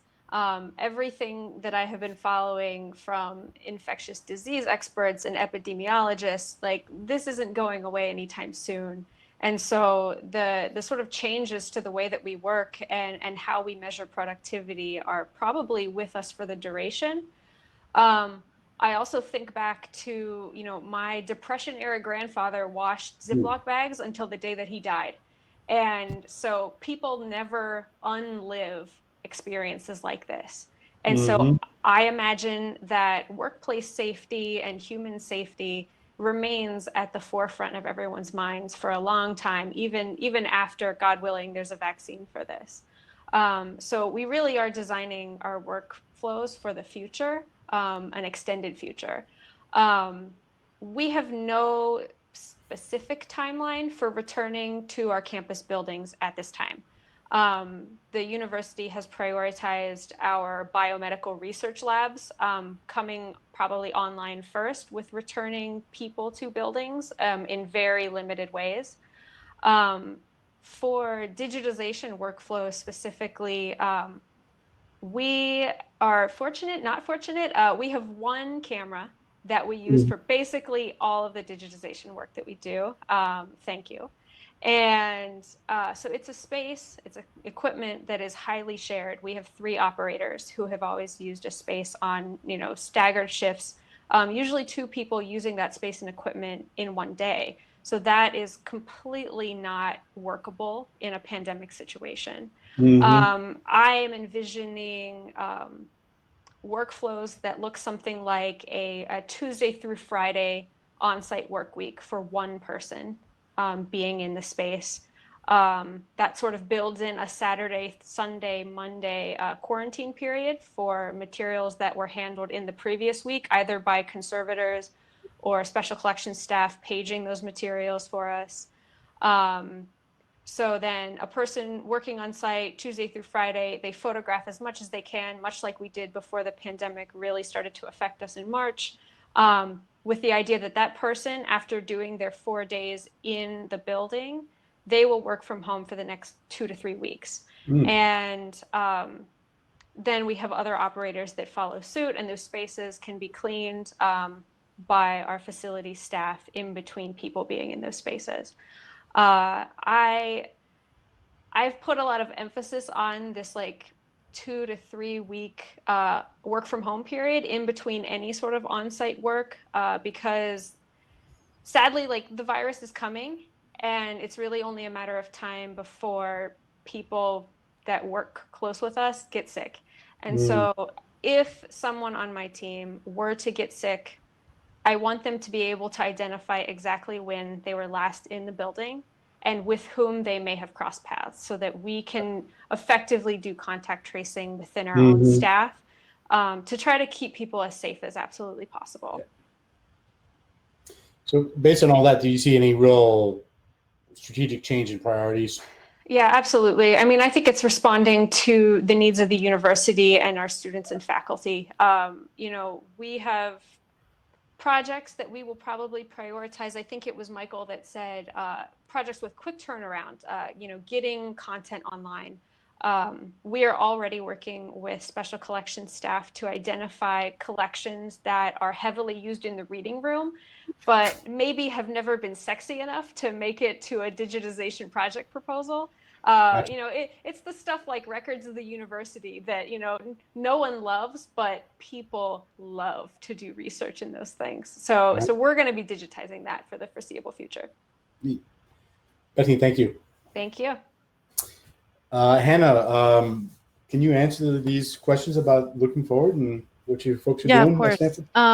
So we're actually also very, very close to going back stage 1, which will be, it looks like we'll have a paging service at Central Library for a couple of weeks. And it'll be possible to schedule a time to come in to the stacks and also to visit the special collections reading room with limited hours.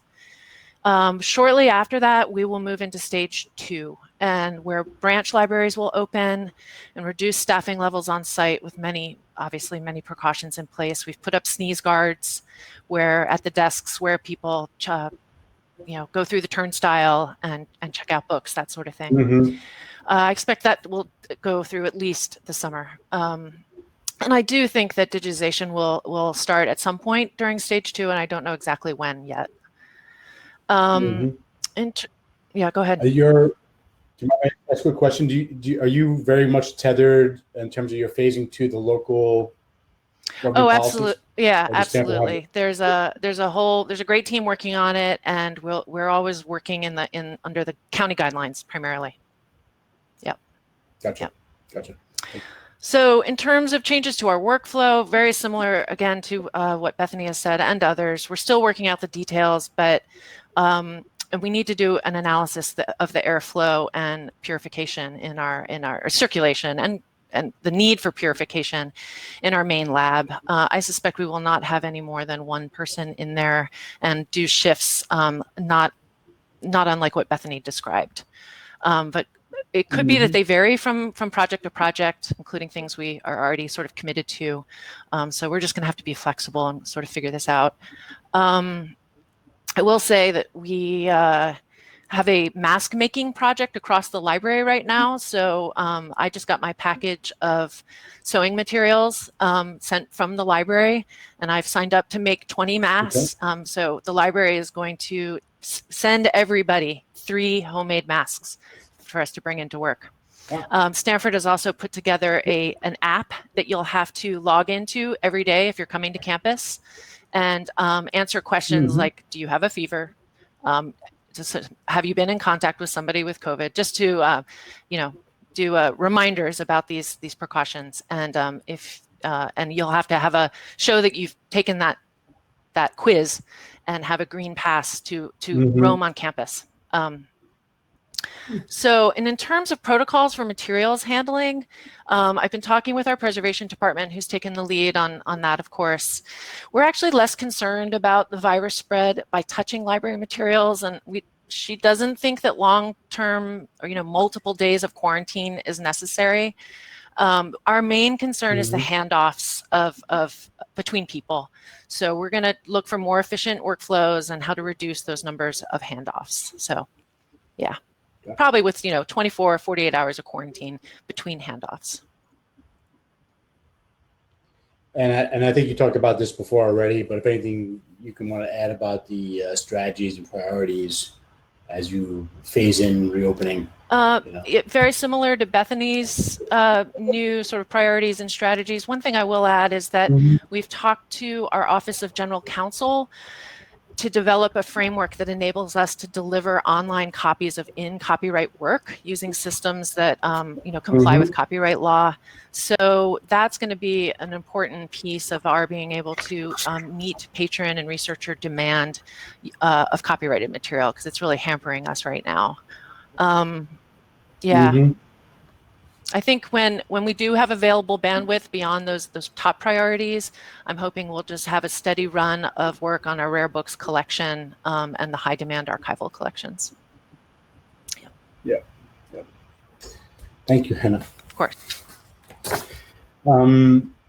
Let's move on. The next topic is about uncertainties, and obviously this is difficult for everybody. Everyone likes to know where their stuff is, know what they're doing, what's coming next. And under this event that we're all dealing with, I'm going to leave this more as an optional for our panel to talk about. And they can jump in when they want to. So it's not as the same order as we've been doing on the past two topics. So the question I'm posing here is, what are you most uncertain about as to how your digitization program will proceed under the current COVID situation?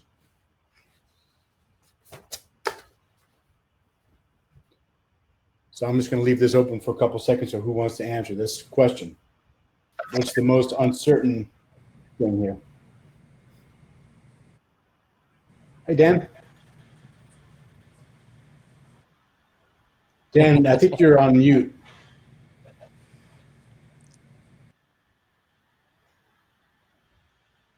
I think maybe because I chimed in first, Peter. Sorry. Oh, you did? Okay. Yeah, I mean, I think for everybody right now across not just the cultural heritage sector, but just across in general, budget is the uncertainty.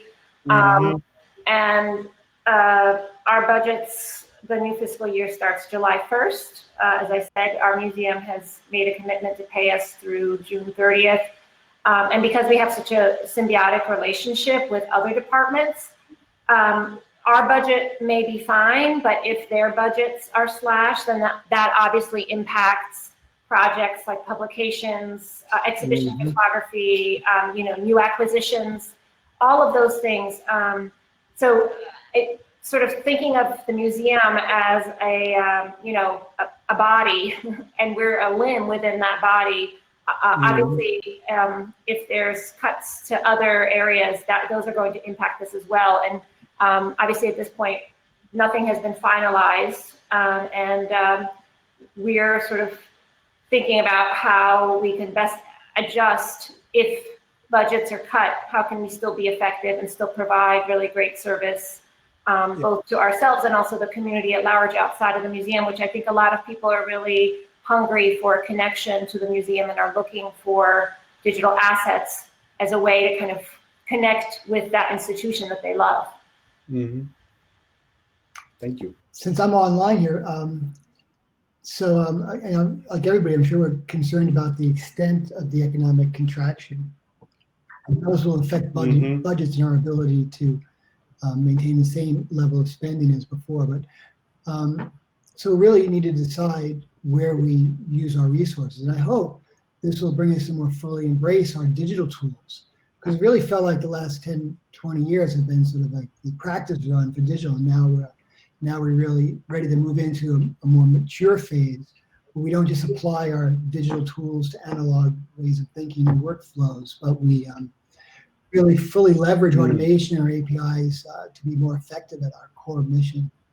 And of course, I think that we're really ready to see us. I like to think of art, not just in art reproduction, but in terms of visualization of art. There's so much potential with new media to share so much more information about our collections. And I think the public is really ready for richer visual experiences. Yep. Thank you. Does anyone else in the panel want to talk about the potential uncertainties? Yep. My biggest concern is not so much what happens inside our walls, it's what happens before you get there. In a city like Washington, you have most federal workers, actually most workers in the city, coming in by way of public transportation, whether it's a train or subway or a bus or whatever. There just is no parking in DC for most people. So what happens between the time they leave their cocoon of a home, deal with mass transit, which is tremendously overcrowded on a normal day, and then enter the confines of this very carefully preserved internal space that we've carved out. It's dangerous, and I don't know how we get back to a normal that has staff in the buildings going through that kind of a gauntlet to get there. So we have to figure out how to do all this as remotely as possible, as quickly as we can possibly figure it out. I don't think we'll ever be allowed to take collections materials home to image them in a home studio, but short of that, how can we minimize what's going on inside the building, staff time inside the building, maximize the use of telework or remote work of some kind? I'll let it go at that. Yep. So if we have nothing, thanks Tom for that. If we have nothing left on the uncertainties of all this. Yeah, well, first of all, Michael? With what was just being talked about, I do think there's a lot of concern with the public and, transportation, people coming. I know with the Getty, we're working really hard at how to keep staff away from public and separate the two. And also definitely working on keeping minimal staff on site. And so that we will continue to work mostly from home. But I do think that's a big issue. And it's also a big issue to keep the public safe. And we have a lot of panels working on that and discussing that and deciding the best ways to move forward. I also wanted to bring up one of my uncertainties, which was what I have found out working in a large institution with a lot of different departments is there's a different level of concern with everybody about returning. Some people are getting antsy. They really want to get back. And I'm finding it's really important to emphasize the importance of returning safely and adhering to guidelines. I see a lot of people that are feeling like they just want to get back to work and they're not very worried about those things. And so I feel it's really important to keep emphasizing the importance of adhering to those guidelines and making sure that we are doing what we can to keep everybody safe. I don't know if anyone else has been experiencing this, but it's definitely something I'm running into with people at the Getty that are so anxious to get back.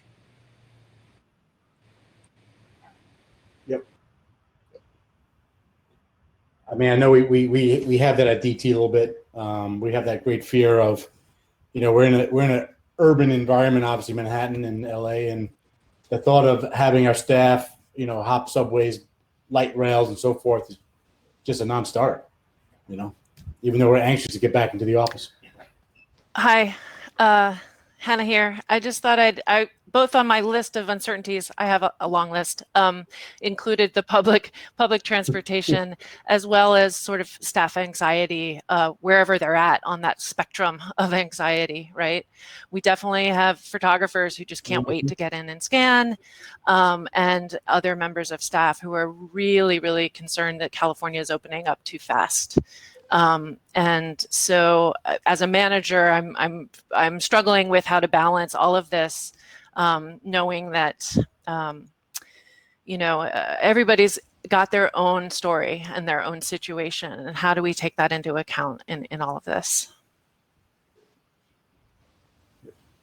Thank you.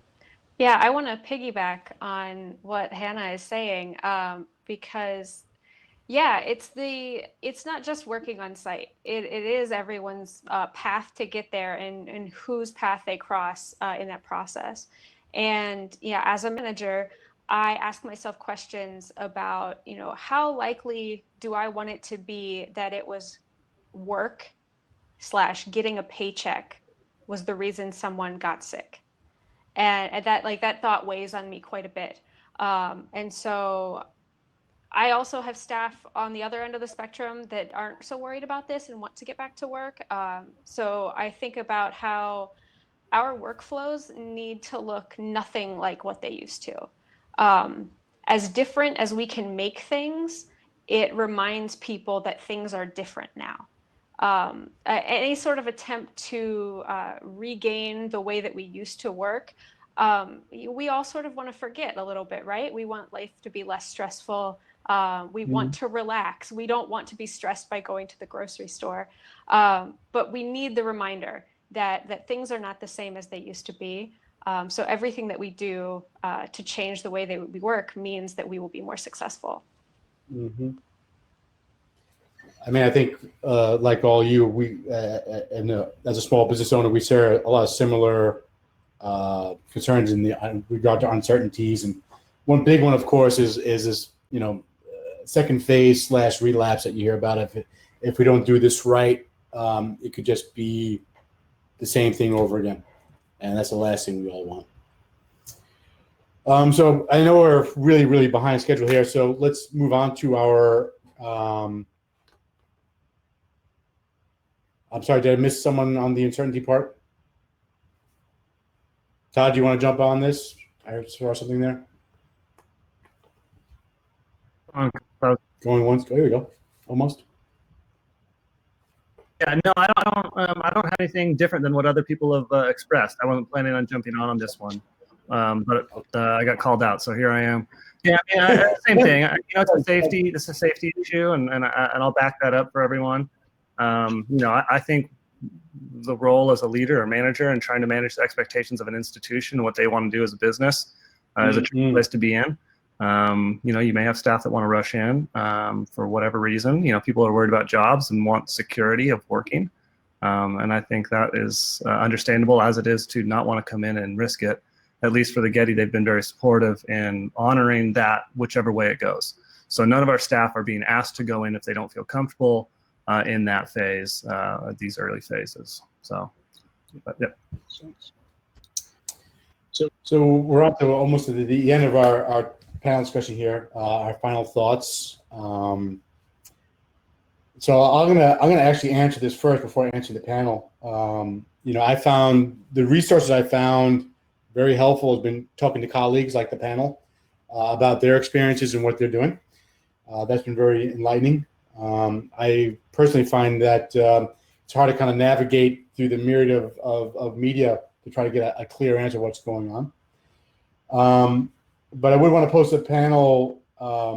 What can you share with us some other resources that you have that have been helpful during this period, and also share some positive stuff that you've learned or enjoyed during this time of remote working. And again, I'll answer the second one. I have found that spending more time with my family has been a lot of fun. We cook a lot more together, which has definitely been enjoyable, even though I'm gaining a lot of weight. So it's two-sided for me. So I'm going to leave the mic open for our panel to talk a little bit about this.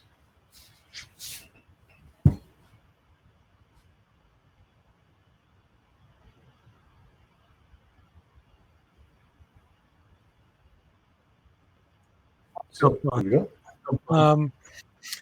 This is a really good time to reflect on what's important to you.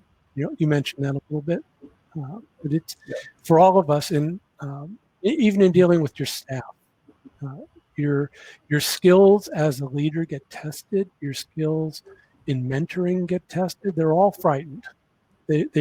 Most of them are young people. Most of the staff that I deal with, they've never seen anything like this before. They weren't there for 9/11. They didn't live through that like some of us ancient people here are, you know, that we did. But they don't know who to ask, how to deal with things, how to deal with stress. So you need to be able to relate to your staff, figure out when they're in trouble, and try to work them through it. You know, not being a psychiatrist or anything, but doing what you're supposed to do as a manager and a leader, leading a team that's been put under your care. So part of growth, if you will, during this time. It's not the first time this has been put on us, but it's the most recent one. This has been a really good time to catch up on some reading. Not that I've had a whole lot of time to do that, but there's several really good references that I've steered staff towards. You know, they get antsy if they don't have something to do, and we do allow them to do training. One is the Manual of Photography, which is an awesome book. I have my copy at the office. I can't get to it, but it's put out by Focal Press, 10th edition. It's an amazing reference for this field. It spans optics into digitization and does it very well. A couple of other things, 2 books that I recommend frequently to managers: Measure What Matters. And you wouldn't probably think of this one, but The Goal. This is how you run a business, how you run an imaging department, how you manage it through change. So that's my 2 cents. Thanks, Tom. I mean, I think Tom's very much on point there with crisis management and enabling your teams to grow. Well, it's really good. Thank you, Tom. I'm looking forward to reading those 2 books you recommended at the end. I think on the bright side of all of this is the fact that there's been a huge and really amazing breadth of online resources. Companies that didn't make things available before have let them out. And so I feel like there's almost been a deluge of things to take advantage of. As a manager, I have a hard time kind of tuning into everything. And I know my staff have tuned into a number of the courses that were offered by Capture One and also Digital Transitions and have really enjoyed them. The IS&T conference went completely digital this year, and it was really wonderful that they were able to offer their short courses online, and now they're recorded and we can go back and look at them. So it's actually been a really great resource. But for me, as a department head and thinking always about strategic planning, it's been a really great opportunity to see how other museums are using their digital content and the experiments that they're making and what works and what doesn't work, and kind of thinking about where we may be going in the future with things. That's been really exciting and fun, and I feel like not something that I would be able to do if I was in the office during a regular work week as we were before. And I think the other thing that I've really enjoyed, surprisingly, are the online meetings. And part of that is that a lot of my colleagues from across the country, if I'm lucky, I'll see them once a year at a conference.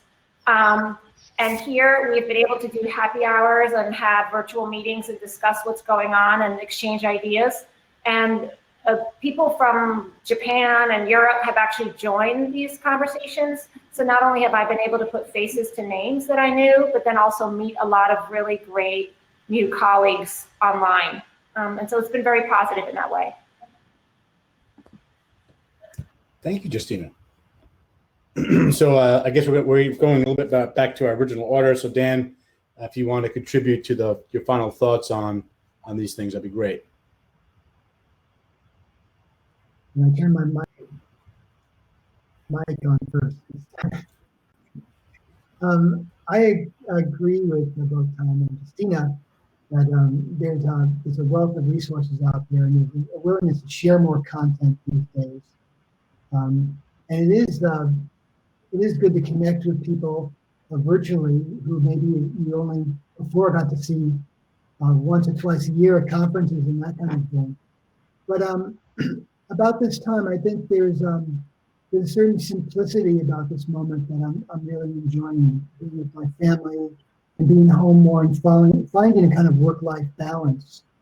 And I am connecting with my staff and people at the museum frequently, and I'm finding that you really see a heightened awareness of each other's humanity, you could say.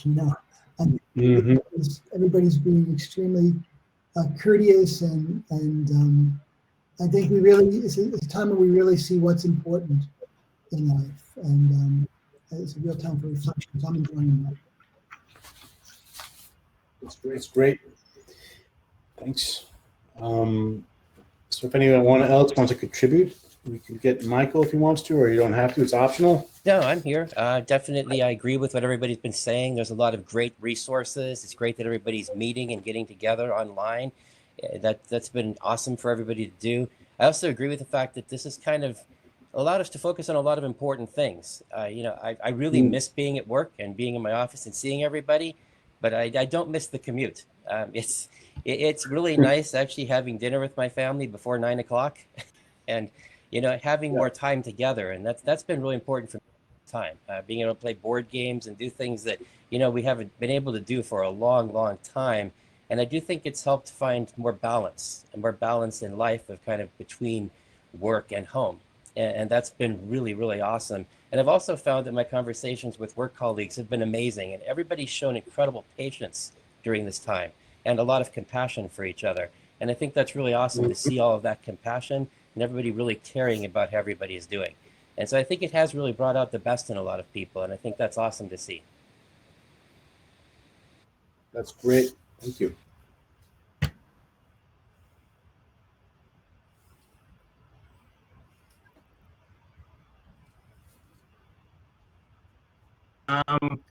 Yeah, I mean, the professional resources, I know it's been mentioned, I think, in the chat a little bit, but obviously ImageMe is a big one for lots of us here. And I think there'll probably be a lot more members to that. So if you don't know that, I'm sure it'll be shared out. I think one thing I've particularly enjoyed is having staff and having myself be able to explore other areas that we wouldn't have otherwise. Maybe Bethany also mentioned it, those things that never bubbled to the top because of other existing priorities. Now you have the opportunity to kind of explore that. I never thought we'd be in a work from home at all type of environment given our work. So it's interesting to explore that. And I have 2 young children who are school aged. So it's homeschooling, home working, all these different things, which is an absolute blessing. And I do think it's nice to have that, the balance, the work-life balance.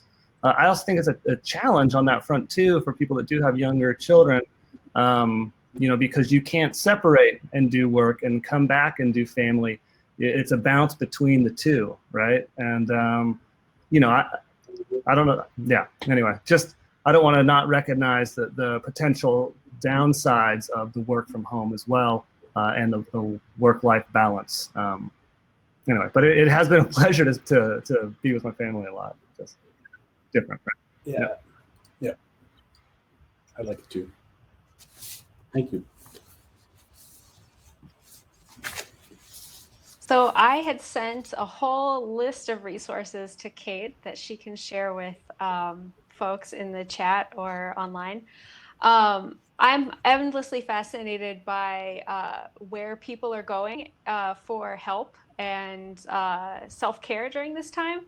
I find myself not attracted to the regular cultural heritage discourse. I have been listening to a lot of infectious disease experts and, reading and learning a lot about workplace and worker safety. I'm the daughter of a union pipe fitter, and I find myself drawn more and more to an emphasis on worker rights and safety in the workplace. And I think this is a great opportunity to really ensure those things for the people that work in our spaces. I am also loving this work from home situation, not because my commute was terrible. It was, a 10-minute bus ride, which is short in comparison to many. But I do feel a little bit like I'm living my best life. I've been waiting 32 years for someone to tell me to stay in my home. Otherwise, I do miss interacting with people in more like serendipitous and spontaneous ways. So one day. Mm-hmm. Thank you, Bethany. I guess last minute here. I have a couple of resources to share too, articles that just have been on my, the front of my monitor for this week. One is an article that was posted on the World Economic Forum that talks about how COVID-19 spreads, and it's really informing how I think about returning to work.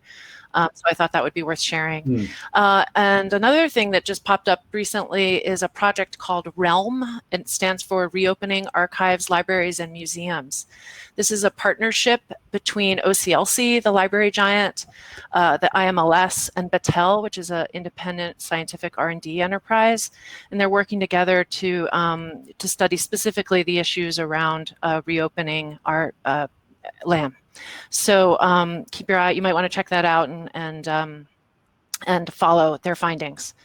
In terms of the benefits of what I've enjoyed, I've actually got to interact with our casual lab staff more than ever, because we've been doing these thrice weekly check-ins, and I typically don't see them very much because they work part-time and I'm in meetings all the time and not in the lab that often. And also because we've been assigning other projects to them, we've got to know more about their other interests and talents and skills. So it's been really nice to get to know that part of our staff better, actually, remotely, oddly. Thank you. So I guess it's probably a good time to keep moving along here. So I know the COVID event obviously is affecting everybody's life. There's some good attributes to it. There's some really tough things and difficult things we all need to deal with COVID. Again, as a small business owner, I really don't think digital transitions is a place to continue with this conversation. So we all kind of chatted around the panelists and myself, and I really think Image Muse is probably the appropriate place to keep this discussion going, because I do think it's very important for all of us to keep talking. And I don't know if all the people who signed on know of this resource, so I decided to add this slide for everyone so they can go to Image Muse and we can keep this conversation moving forward. So that all said, we're really at the end of our talk today, but I want to make sure that we have some time for the attendees to ask questions to the panel. So I'm going to see if I can find where these questions sit. So just bear with me a second. And this is where I need some help from Arnab, who generally does the general fielding. Okay, so this is going to be posted to all the panelists, so you can choose amongst yourself who wants to answer it or not. So I'll read it out loud. I wonder how the lockdown has impacted work for conservators involved with digitization of projects and what they've been doing.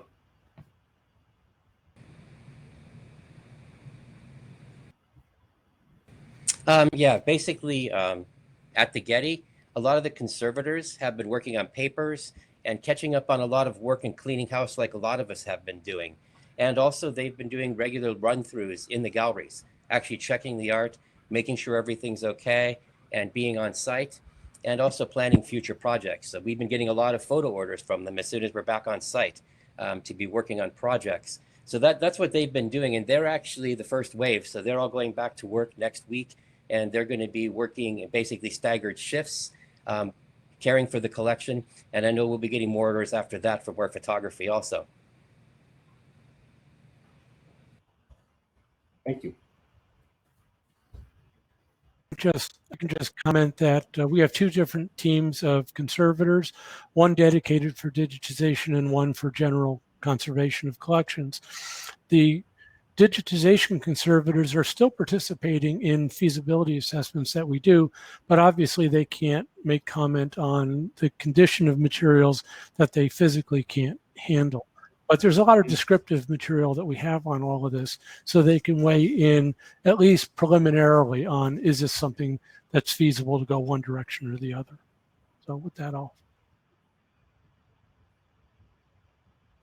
Thank you. Okay, next question. How do you think this will affect your budgets going forward?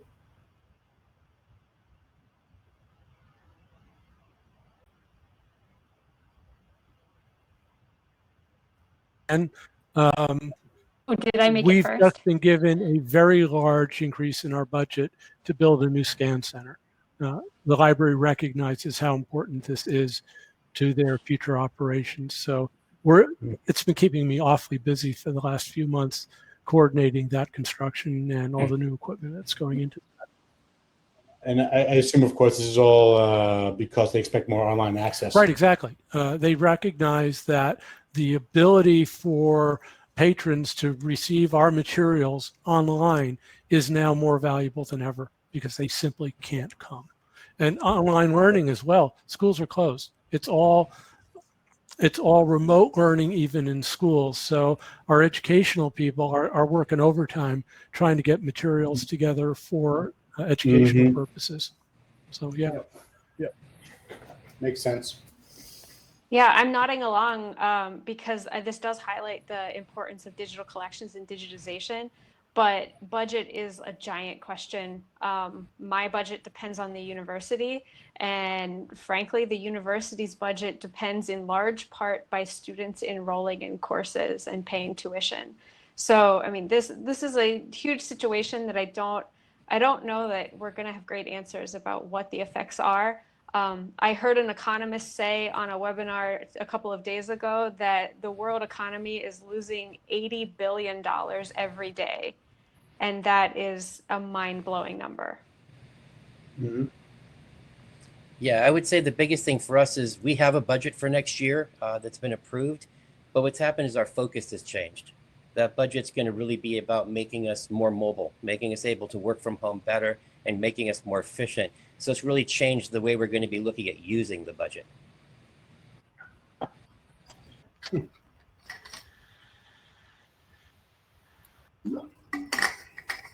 Our museum is part of probably 80% of what most museums are, which are museums that are dependent on a couple different financial factors. So admission being one of them. So attendance is obviously important, and that's something that's going to be taking a huge hit in the next year. We don't anticipate necessarily school groups coming back anytime soon, and we are very much a educational outreach institution that has a lot of children of all different ages coming through. Obviously, the stock market crash has impacted any endowments that we have, and then we are also an institution that is tied to state budgets, which have also, as we know, taken a hit.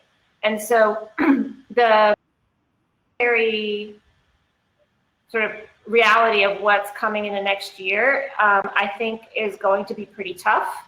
I think we're going to have to learn how to do things with less and really play off of our strengths. And I think that's a problem for a lot of institutions. The World Cultural Heritage Foundation just came out with a study, and they said somewhere between 13 and 15 will never reopen. And they suspect that that's mostly smaller and medium-sized museums which don't have endowments to work off of. And so, just yeah. Can you repeat that percentage? They said You dropped between off. 13 and 15% of museums worldwide will not reopen after this. And so they didn't specify by countries. And so obviously there's a lot of museums that are in countries where there's a more dire economic situation, and those museums were vulnerable to begin with. Those museums are also the ones that are the least likely to have any digitization of their collection. And so in terms of cultural preservation, they were vulnerable, and now they're even more vulnerable. And so that's for me, as somebody who cares about art as a cultural artifact and something that's really sort of a universal thing that we're preserving for all people, that's a really kind of dark thing to think about, what's going to happen to those collections, to those museums, and also the people who work there, and how to really move going forward, and to do the best that I can for my staff, for our institution, which I feel plays a really important role in the social fabric of our city and also our country. You know, sort of keep improving and making things better. So those are all things that I'm thinking about. And there's some obviously very heavy issues to consider here, and some big decisions that are gonna have to be made once the actual budget comes out. So that's sort of, I think, the reality for many museums across the country. Gotcha, thank you. So next question. Has anyone looked into the air circulation within studios, recirculation rates, safety of the studio's air is a talking point I'd like to hear a little bit more about.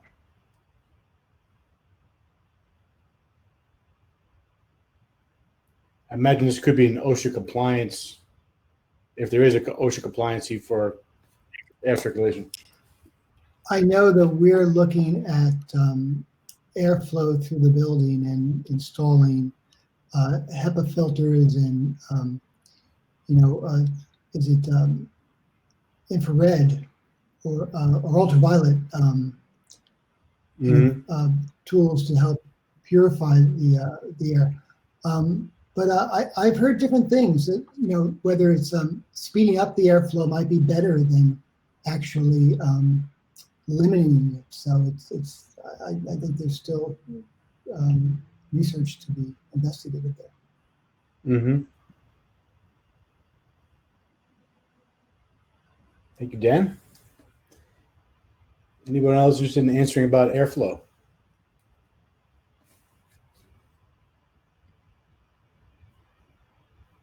I think we all have questions, but we don't necessarily have answers yet. What I know from something I heard early this morning in a meeting was that our library has requested our HVAC system information from facilities management. But as you can probably guess, every single building on our university's campus is also requesting that same information about how air moves within spaces in our buildings. So we're pretty much on a waiting list. As soon as that information is available, I'm sure that people will be talking about it in professional forums about what they're seeing at their institution. So I think we just have to wait and see what comes out. Gotcha. Thank you. So next question. Let's see, has anyone, excuse me, anybody here using this time to restructure their research and reproduction fees or reduce them? My reading room will not be able to accommodate many researchers, and I'm not keen on charging people for research scans on one hand while telling them they can't come in for public health reasons. This question came from Edward. Hi, Edward.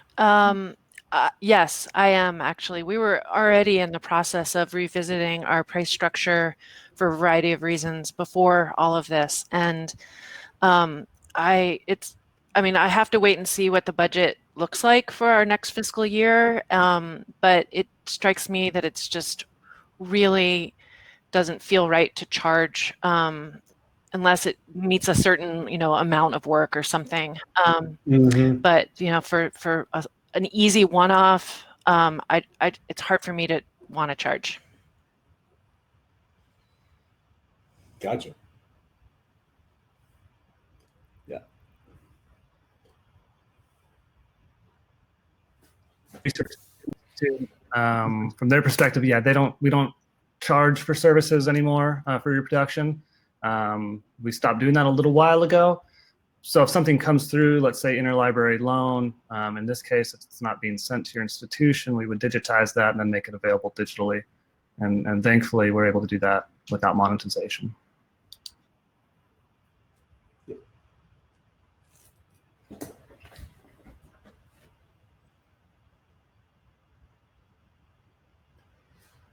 Okay, well, I guess that really kind of wraps it up. Again, a huge thank you to our expert panel here. This has been really informative, instructive, and it's nice to hear that everyone's really kind of on the same thought processes about the situation. Thank you to our audience as well for your patience. I know this went a bit over than expected, but that's fairly normal for topics as complex as this. So at this point, I guess we're all signing off. And again, thank you so much for everyone for participating.